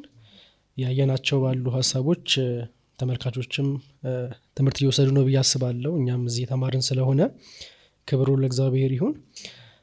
ከስቃዩ ከሞቱ በኋላ ደግሞ ልክ አሁን እህታችን ቤት እንዳለችው የኢየሱስ ክርስቶስን ትንሳኤ የምናገኝ ይሆናል እና ልክ ትንሳኤው ልክ እንደ መከራው ልክ ወደዚህ ምድር እንደመምጣቱ እንዲሁም ደግሞ እንደመሞቱ አስቀድሞ እግዚአብሔር በብሉይ ኪዳን ነቢያት በኩል የተናገረው ነገር ነበረ። ያ ማለት ይሄ የማይታወቅ መንገድ አይደለም ኢየሱስ ክርስቶስ እያለፈ የነበረው። ልክ ቅድም ስለ መከራውም ስናወራ ስለ ስቃዩም ስናወራ ከዛ ከዘፍጥረት ጀምሮ የነበረው ነገሮች ነበሩ። የብሉይ ኪዳን ስርዓቶችም የሚያሳዩት አዲስ ኪዳን ስለሚመጣው ስለ ኢየሱስ ክርስቶስና ስለሚቀበለው መከራና መንገዶቹ ነበሩ የሚያሳዩት ልክ ኢሳይያስ 53 ላይም እንደምናየው እና ልክ ይሄም አሁን ትንሣኤ ላይም ስንመጣ አዲስ ሀሳብ ሳይሆን እግዚአብሔር የሚልከው መሲህ በመከራ በስቃይ ውስጥ ካለፈና ከሞተ በኋላ እዛ ጋር የሚያበቃ ነገር አይደለም። ልክ ይሄኛውን እንደ ሀሳብ ጴጥሮስ በአንደኛ ጴጥሮስ መልእክት ምዕራፍ 1 ቁጥር 10 ላይ ሲናገር የቀደሙት ነቢያት ይመረምሩ ነበርና ሲመረምሩ ያገኙት ነገር ምንድነው? በምን አይነት መከራ በኩል አልፎ ክብር እንደሚያይ ነበር መሲሁን ይመረምሩ የነበሩት። ከክብሩ በፊት መከራ የሚባል ነገር ይቀድመዋል፣ ግን በመከራ የሚቋጭ ነገር የለውም። ከዛ ባለፈ ግን ምንድን ያለው ክብር አለው። ያ ክብር ደግሞ ትንሣኤ መሆኑን ሞቶ እንደማይቀር እንደሚነሳ በተለያየ ጊዜ ነቢያቶችም ይናገሩ ነበረ። የሚመጣው መሲህ ከሞቱ በኋላ በትንሣኤ እንደሚነሳ ያረጋግጡ ነበር እና ኢየሱስ ክርስቶስም እዚህ ምድር ላይ መጥቶ በሚያስተምርበት ጊዜ ላይ ለደቀ መዛሙርትም በግልጥ ይነግራቸው የነበረው ነገር ምንድን ነው? የሰው ልጅ ይሞት ዘንድ ይገባው እንደነበረ። እንደው ማቴዎስ ምዕራፍ 16 ላይ በፊልጶስ ቂሳሪያ ላይ በነበረበት ጊዜ የሰው ልጅ ወደ ኢየሩሳሌም ሊሄድና ከካህናት አለቆች ከአይሁድ መምህራን መከራን ይቀበል ይሞትና በሶስተኛው ቀን ይነሳ ዘንድ ይገባዋል ብሏቸው ነግሯቸው ነበረ እና በተደጋጋሚ ስለ ትንሣኤው ያስታውሳቸዋል፣ ይነግራቸዋል። ለሞትና ልነሳ ይገባል። ቅድምም ወንድማችን አቤል ሲጠቅሰው ነበረ ይህም ቤተ መቅደስ አፍርሼ በ3 ቀን እሰራዋለሁ ብሎ ስለ ትንሣኤ ሁላ ሲናገር ነበረ። በተደጋጋሚ ይህንን የተናገረበት የነበረው ነገር ለምንድን ነው ሲባል እንደምናየው ከመጽሐፍ ቅዱስ ረስተውት ነበር አይደለ? እነሳለሁ ብሏቸው እንኳን ከተነሳ በኋላ ኢየሱስ ክርስቶስ ደቀ መዛሙርት እነሳለሁ ያለውን ሁሉ ረስተውት ነበረ እና እሱ ግን ይህንንም ስለሚያውቅ በተደጋጋሚ ያሳውቃቸው ነበረ። ከብሉይ ኪዳንም እንደው ታሪክ እየወሰደ ዮናስ በአሳ ነባሪ ሆድ ውስጥ 3 ቀንና 3 ሌሊት እንደቆየ ልክ እንደዛው የሰው ልጅም እንደዚሁ በምድር ሆድ ውስጥ 3 ቀንና 3 ሌሊት ሊቆይ ዘንድ ይገባዋል ብሎ በመቀበር ከዛ በኋላ ግን እንደሚነሳም ደግሞ ተናግሯቸዋል እና ይሄንኑ ደግሞ አረጋግጦላቸዋል። ተነስቶ ከተነሳ በኋላ እንደው ማረጋገጫ የሚሆነው አንደኛ መቃብሩ ባዶ መሆኑ ማረጋገጫ አንዱ እሱ ነው። ሁለተኛ ደግሞ ከተነሳ በኋላ በግልጥ 40 ቀን ተገልጦ እያስተማረ ነበረ፣ ይታይ ነበረ እና ሊክዱ በማይችሉበት ሁኔታ ያውም ደግሞ ለደቀ መዛሙርቱ ብቻ ሳይሆን ልክ አንደኛ ቆሮንቶስ ምዕራፍ 15 ላይ እንደሚለው ከ500 ለሚበዙት አይደል የሚለው ያን ሁሉ ምስክሮች አሉት። ኢየሱስ ክርስቶስ ከሙታን ከተነሳ በኋላ በምድር ላይ ሲመላለስ ይታይ ነበረ። እንደው መንፈስ ሆኖ አይደለም የተነሳው፣ በስጋ አካል ነው የተነሳው እና ይሄ ሊካድ የማይችል ነገር ግን በዛ ጊዜ ላይ ነበሩ። አሁንም በእኛ ዘመን ላይ ትንሣኤን የሚክዱ ወይ ደግሞ ኢየሱስ ክርስቶስ አልተነሳም፣ ይልቁንም ደቀ መዛሙርቱ ሰርቀውት ደብቀውት ነው ስጋውን የሚሉ ነገሮች አሉ። ነገር ግን ያ ሁሌ ሰይጣን በመሲሁ ላይ የሚያነሳው ክስ ነው። በተለያየ ጊዜ ላይ በሐሰት ሲከሰው ቆይቷል። በምድር ላይ በነበረው ቆይታም ሰዎችን ተጠቅሞ ልክ እንዲሁም ትንሣኤን የተባለ የእግዚአብሔር ተአምርን ለማስተባበል ሰይጣን የተጠቀማቸው ነገሮች አሉ በሰው እንትን ውስጥ ሆኖ። ነገር ግን ጌታችንና መድኃኒታችን ኢየሱስ ክርስቶስ በእርግጥም በስጋ ከሙታን ተነስቷል። ግን ይህ ትንሣኤው የሚያስተላልፈው መልእክት ምንድን ነው? ለእኛ ለአማኞችም እንዲሁም ደግሞ ላላመኑ ሰዎች የሚያስተላልፉ መልእክት ምንድን ነው የሚለውን የተወሰነ ከኔ ጋር ለማየት እንሞክራለን። የመጀመሪያው ብዬ ያሰብኩት ኢየሱስ ክርስቶስ ከሙታን በመነሳቱ ወይም ይሄ ትንሣኤ የሚባለው ነገር የሚያረጋግጠው ኢየሱስ እርሱ ክርስቶስ የእግዚአብሔር ልጅ መሆኑን የተረጋገጠበት ነው ይሄ ትንሣኤ። ይህንንም ለማየት እንዲረዳን ሐዋርያት ሥራ ምዕራፍ 2 ላይ ከቁጥር 32 ጀምሮ ያለውን ጥቅስ ላንብበው። እንደዚህ ይላል፣ ይህን ኢየሱስን እግዚአብሔር አስነሳው፣ ለዚህም ነገር እኛ ሁላችን ምስክሮች ነን። ስለዚህ በእግዚአብሔር ቀኝ ከፍ ከፍ ብሏልና የመንፈስ ቅዱስን የተስፋ ቃል ከአብ ተቀብሎ ይህን እናንተ አሁን የምታዩትን የምትሰሙትንም አፈሰሰው። ዳዊት ወደ ሰማያት አልወጣምና፣ ነገር ግን እርሱ ጌታዬ ጌታዬን ጠላቶች የእግር መረገጫ እስካደርግልህ ድረስ በቀኝ ተቀመጥ አለው። እንግዲህ ይህን እናንተ የሰቀላችሁትን ኢየሱስን እግዚአብሔር ጌታም ክርስቶስም እንዳደረገው የእስራኤል ወገን ሁሉ በእርግጥ ይወቅ ይላል እና ስለ መሲሁ የተነገረ ነገር አለ። መሲሁ በመከራ ውስጥ ሆኖ መከራን ተቀብሎ ሞቶ አይቀርም። ትንሣኤ የሚባል ነገርም ይገጥመዋል ወይም በትንሣኤ ይነሳል ተብሏል። አሁን እዚህ ጋር ጴጥሮስ እየሞገታቸው ያለው እኚህ ሰዎችን ኢየሱስ እርሱ ክርስቶስ ነው የሚልን ነገር ነው። ክርስቶስ ለመሆኑ ማረጋገጫው አንድ መከራ መቀበሉ እንደሆነ አይተናል ኢሳይያስ 53 ላይ። ሁለተኛው ማረጋገጫ ግን ይሄ በመከራ ውስጥ አልፎ የሞተው መሲህ በትንሣኤ መነሳት ደግሞ አለበት፣ እግዚአብሔር ማስነሳት አለበት። ለዚህም ደግሞ ትንቢትም ከመዝሙረ ዳዊት ምዕራፍ 2 ላይ ወስዶ ቅዱስ መበስበስን አያይም በማለት በትንሣኤ እንደሚነሳ የተነገረውን ጥቅስ በመጥቀስ ኢየሱስ ተነስቷል የምንላችሁ እሱ መሲህ እንደሆነ ለማረጋገጥ ይኸው ጥቅስም አለ። ተነስቶም ደግሞ እኛ ምስክሮች ነን። ስለዚህ ከሙታን በመነሳቱ እግዚአብሔር ምንድነው የመሰከረው ከተባለ ስለ ኢየሱስ እርሱ ክርስቶስ እንደሆነ የመሰከረበትን እናገኛለን። እንዲሁም ሮሜ ምዕራፍ 1 ቁጥር 3-4 ድረስ ባለው ስናይ የእግዚአብሔር ልጅ እንደሆነ የተረጋገጠበት እንደሆነ እናያለን ትንሣኤ። ያም ወንጌል ስለማን ነው የሚለውን ሲመልስ ሐዋርያ ጳውሎስ በዛ ስፍራ ላይ ወንጌል ስለ ልጁ ስለ ኢየሱስ ክርስቶስ ነው ከሚለው በፊት በስጋ ከዳዊት ዘር ስለመጣ እንደ ቅድስና መንፈስ ደግሞ ከሙታን በመነሳት በኃይል እግዚአብሔር ልጅ ሆኖ ስለተገለጠው ነው ይላል። ስለዚህ ከሙታን መነሳቱ የሚያሳየው የእግዚአብሔር ልጅ መሆኑን የሚገልጥ ማረጋገጫ ሆኖ እናገኘዋለን። ሌላው ከአማኞች ጋር በተገናኘ ትንሣኤው የሚናገረው የሚያስተላልፈው መልእክት ምንድን ነው ስንል አማኞች በእግዚአብሔር ፊት አሁን ጻድቅ እንደሆኑ ያለ ኃጢአታቸው እንደሆኑ የሚመሰክር ማረጋገጫ ነው ትንሣኤ። ይህንን የምናገኘው ደግሞ አንደኛ ቆሮንቶስ ምዕራፍ 15 ላይ ከትንሣኤ ጋር በተገናኘ በሚናገርበት ስፍራ ላይ እንደዚህ ይላቸዋል። ሙታን የማይነሱ ከሆነ ክርስቶስ አልተነሳማ። ክርስቶስ ካልተነሳ እምነታችሁ ከንቱ ናት፣ እስካሁን ድረስ በኃጢአታችሁ አላችሁ የሚል ነገር ይናገራል።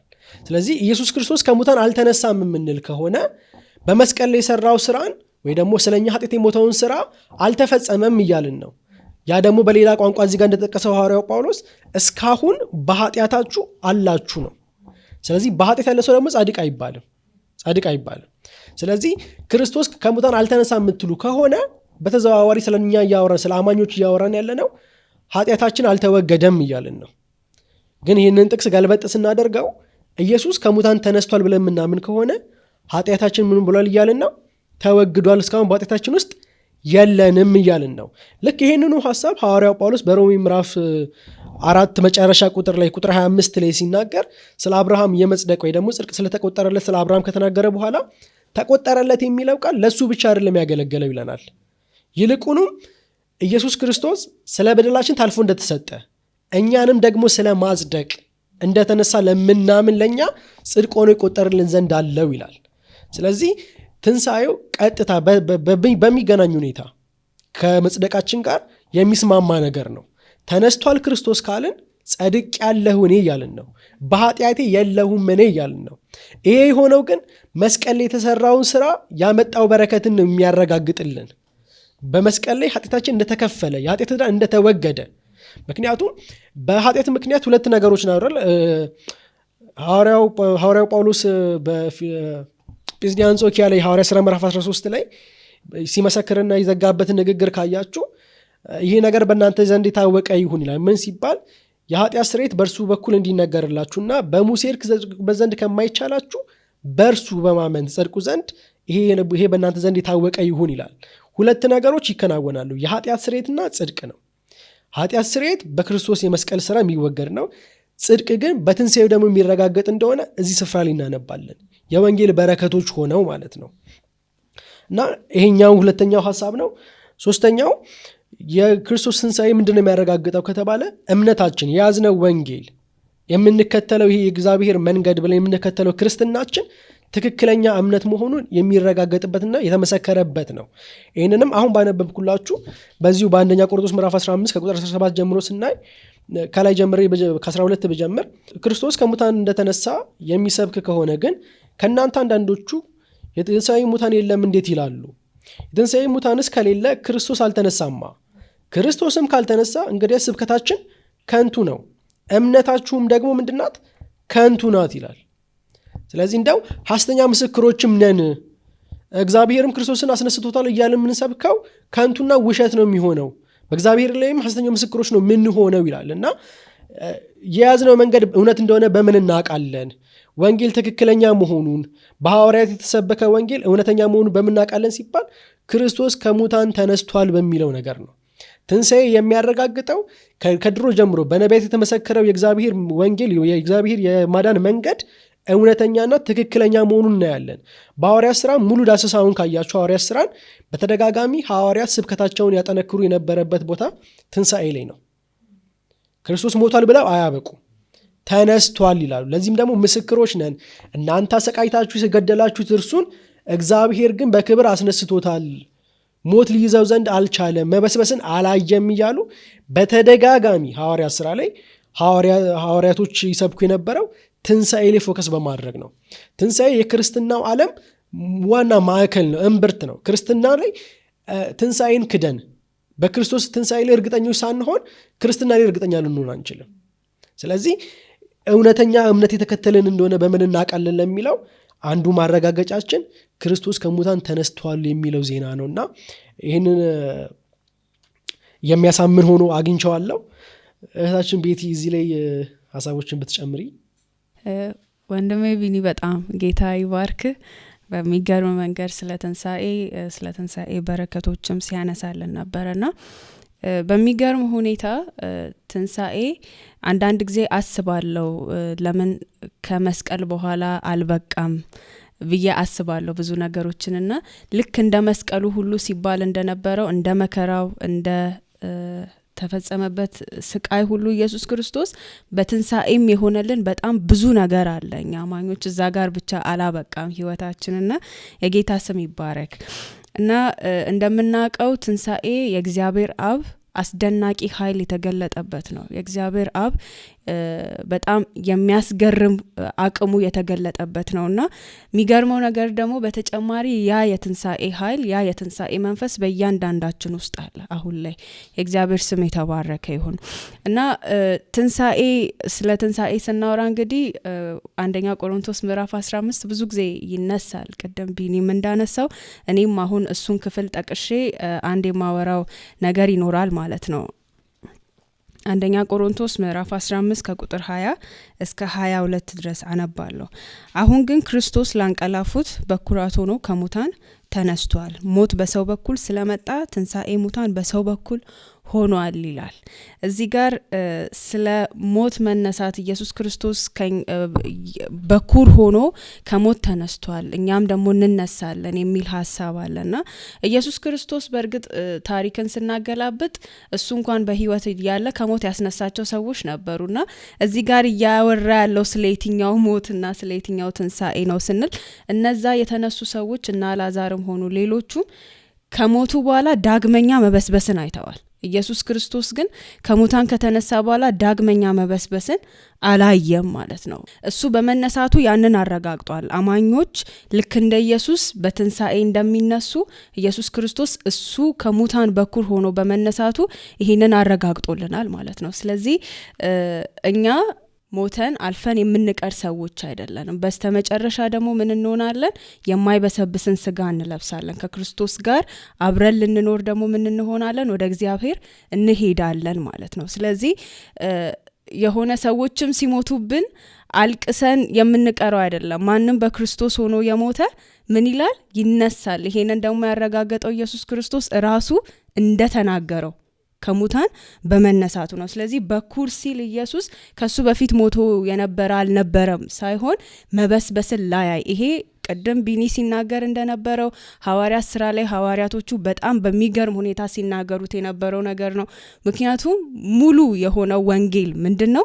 ኢየሱስ ክርስቶስ ወደ ዓለም መጥቷል፣ ለሰው ልጆች ሲል መከራን ተቀብሏል፣ ተሰቅሏል፣ ተሰቃይቷል፣ ከዛስ ተነስቷል። እሱ ብቻ ሳይሆን ዳግመኛ ደግሞ ምን ያደርጋል? ይመጣል። ይሄ ነው ሙሉ ወንጌል እንግዲህ ሮሜ 1 ላይ ጳውሎስ የተናገረው ማለት ነው። ስለዚህ ተጨማሪ ከዚህ ጋር ደግሞ አገናኝተን ትንሳኤ ምንን ይነግረናል ስንል ምንድነው?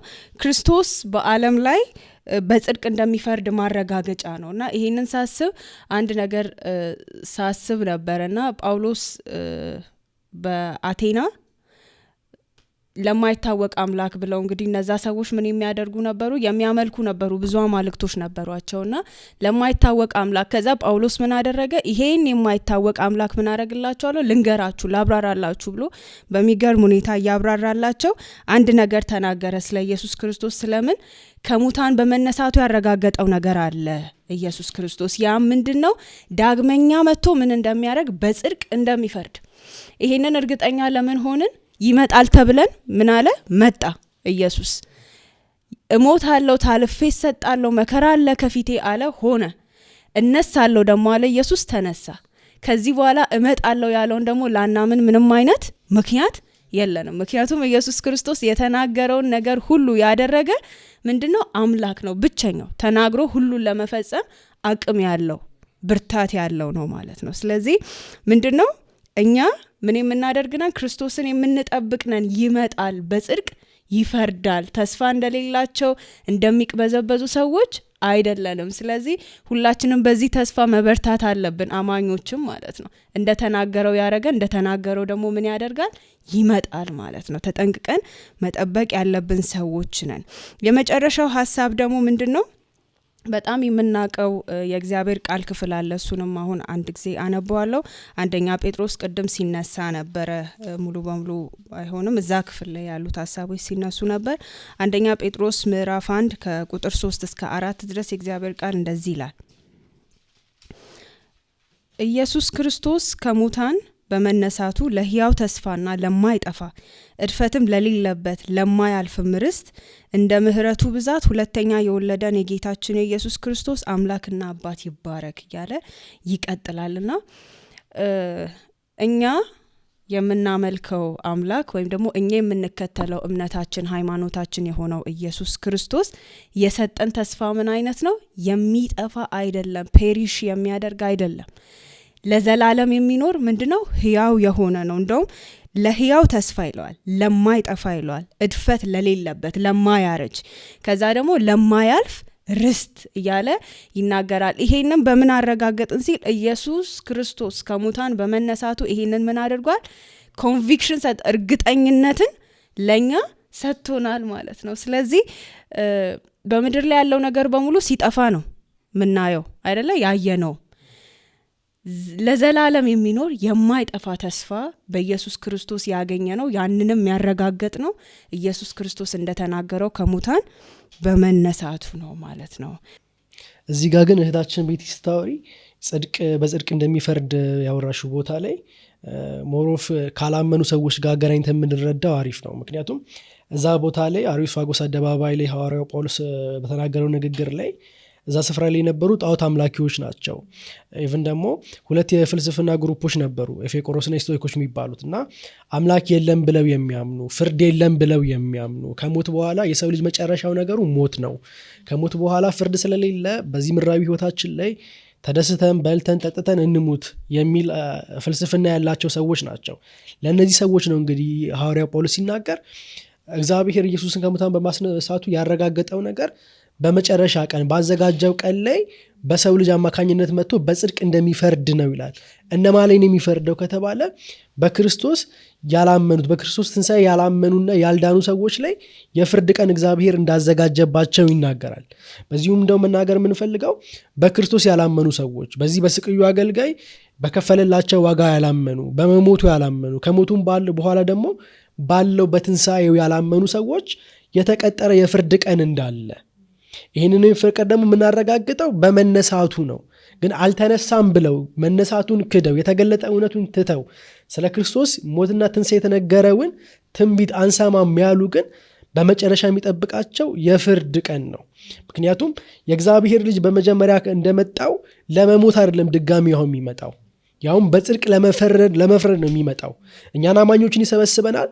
ባላመኑ ሰዎች ግን የከፈለውን ዋጋ እግዚአብሔር የሄደበትን ይህን የስቅዩ አገልጋይን ያስከፈለውን ዋጋ በመረዳት ያልተቀበሉትን ሰዎች ግን ሊፈርድባቸው ይመጣል። ስለዚህ እዚህ ቦታ ላይ በክርስቶስ ያላመኑ ሰዎች ይሄን ዋርኒንግ በደንብ ከልብ እንዲያስገቡት እንፈልጋለን። ምክንያቱም ካላመኑ ችግር የለውም በሞት ያበቃል የሚባል አይደለም። ህይወት የዘላለም ጥፋት የሚባል ነገር አለ።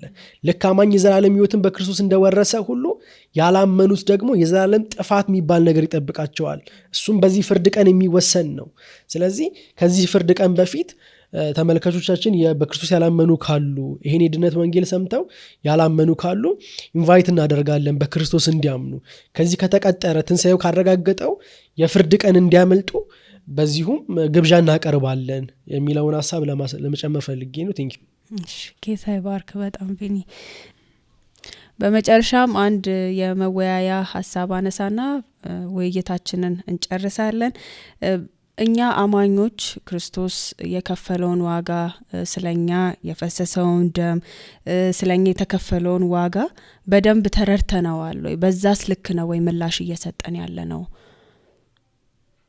እሺ፣ እግዚአብሔር እናመሰግናለን።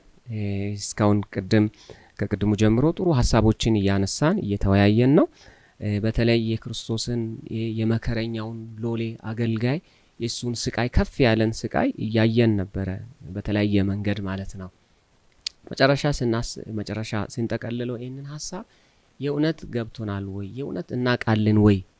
መከራውን የእውነት ገብቶናል ወይ የሚለው ስታስብ እንደው ይሄ ጥያቄ ሲነሳ እኔ ይሄን ጥያቄ በሁለት መንገድ ለመመለስ ሞክራለሁ።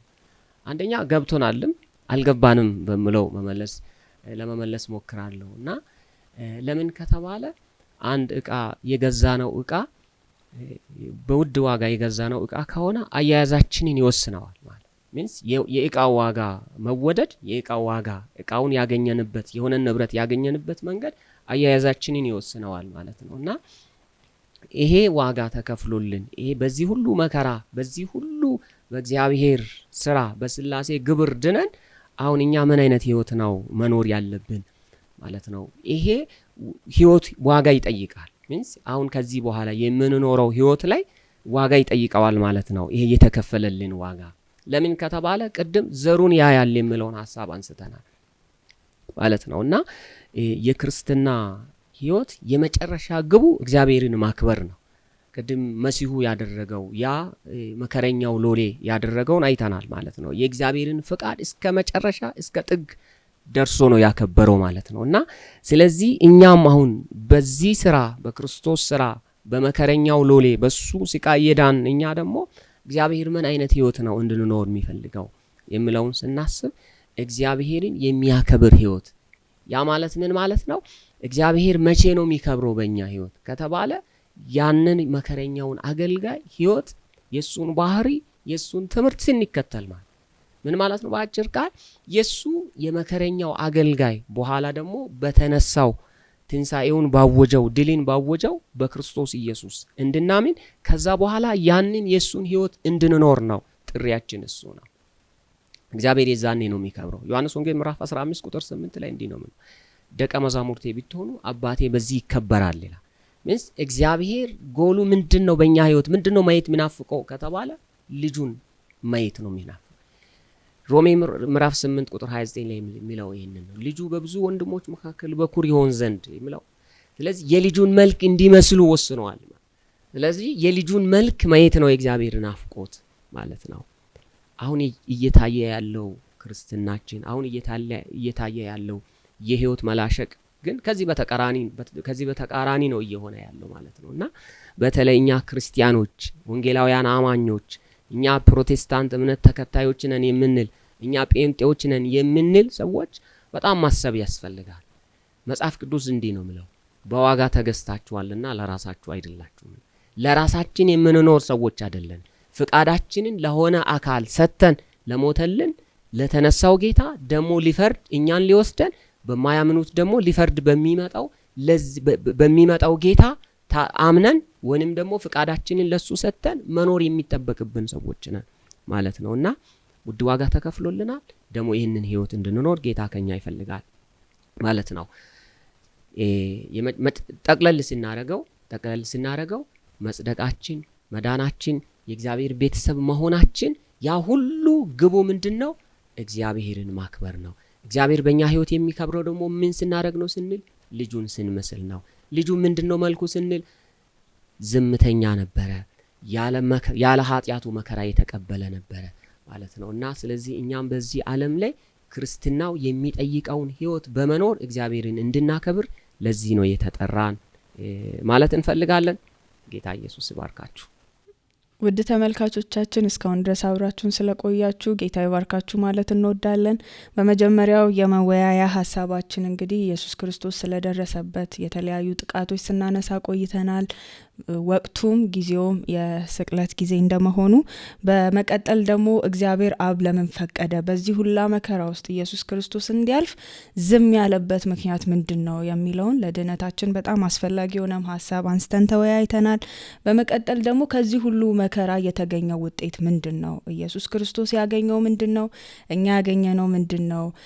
ላላመኑ ሰዎችስ ሊነገር የሚገባው መልእክት ምንድነው የሚለውን ሌሎች ሰዎች ያላመኑ ሰዎች ወደ ኢየሱስ ክርስቶስ እንዲመጡ እንዲድኑ ጥሪም አቅርበናልና ሞት ብቻ ሳይሆን የኃጢአት ስርየት ብቻ ሳይሆን በትንሳኤውም ደግሞ ስለተደረገልን ነገር ስላገኘነው በረከት ኢየሱስ ክርስቶስ ሞቶ የቀረ ብቻ ሳይሆን እንደተናገረውም ደግሞ የተነሳ እንደሆነ በዚህም በእምነታችን ባመንነው በኢየሱስ ክርስቶስ በመንከተለው እርግጠኝነታችንን ከመጽሐፍ ቅዱስ አንጻር አንስተን ስንወያይ ነበርና በፍጻሜውም ደግሞ ያንን ሁሉ የኢየሱስ ክርስቶስን ስቃይና መከራ ስናይ አብዝም ያለበትን ትልቅ ጉዳይ ስናይ በዛ ልክ ነው ወይ የኖርን ያለነው? በህይወታችን ምላሽ እየሰጠን ያለነው በዛ ልክ ነው ወይ በሚለውም ሀሳብ ላይ ተወያይተናል ማለት ነው።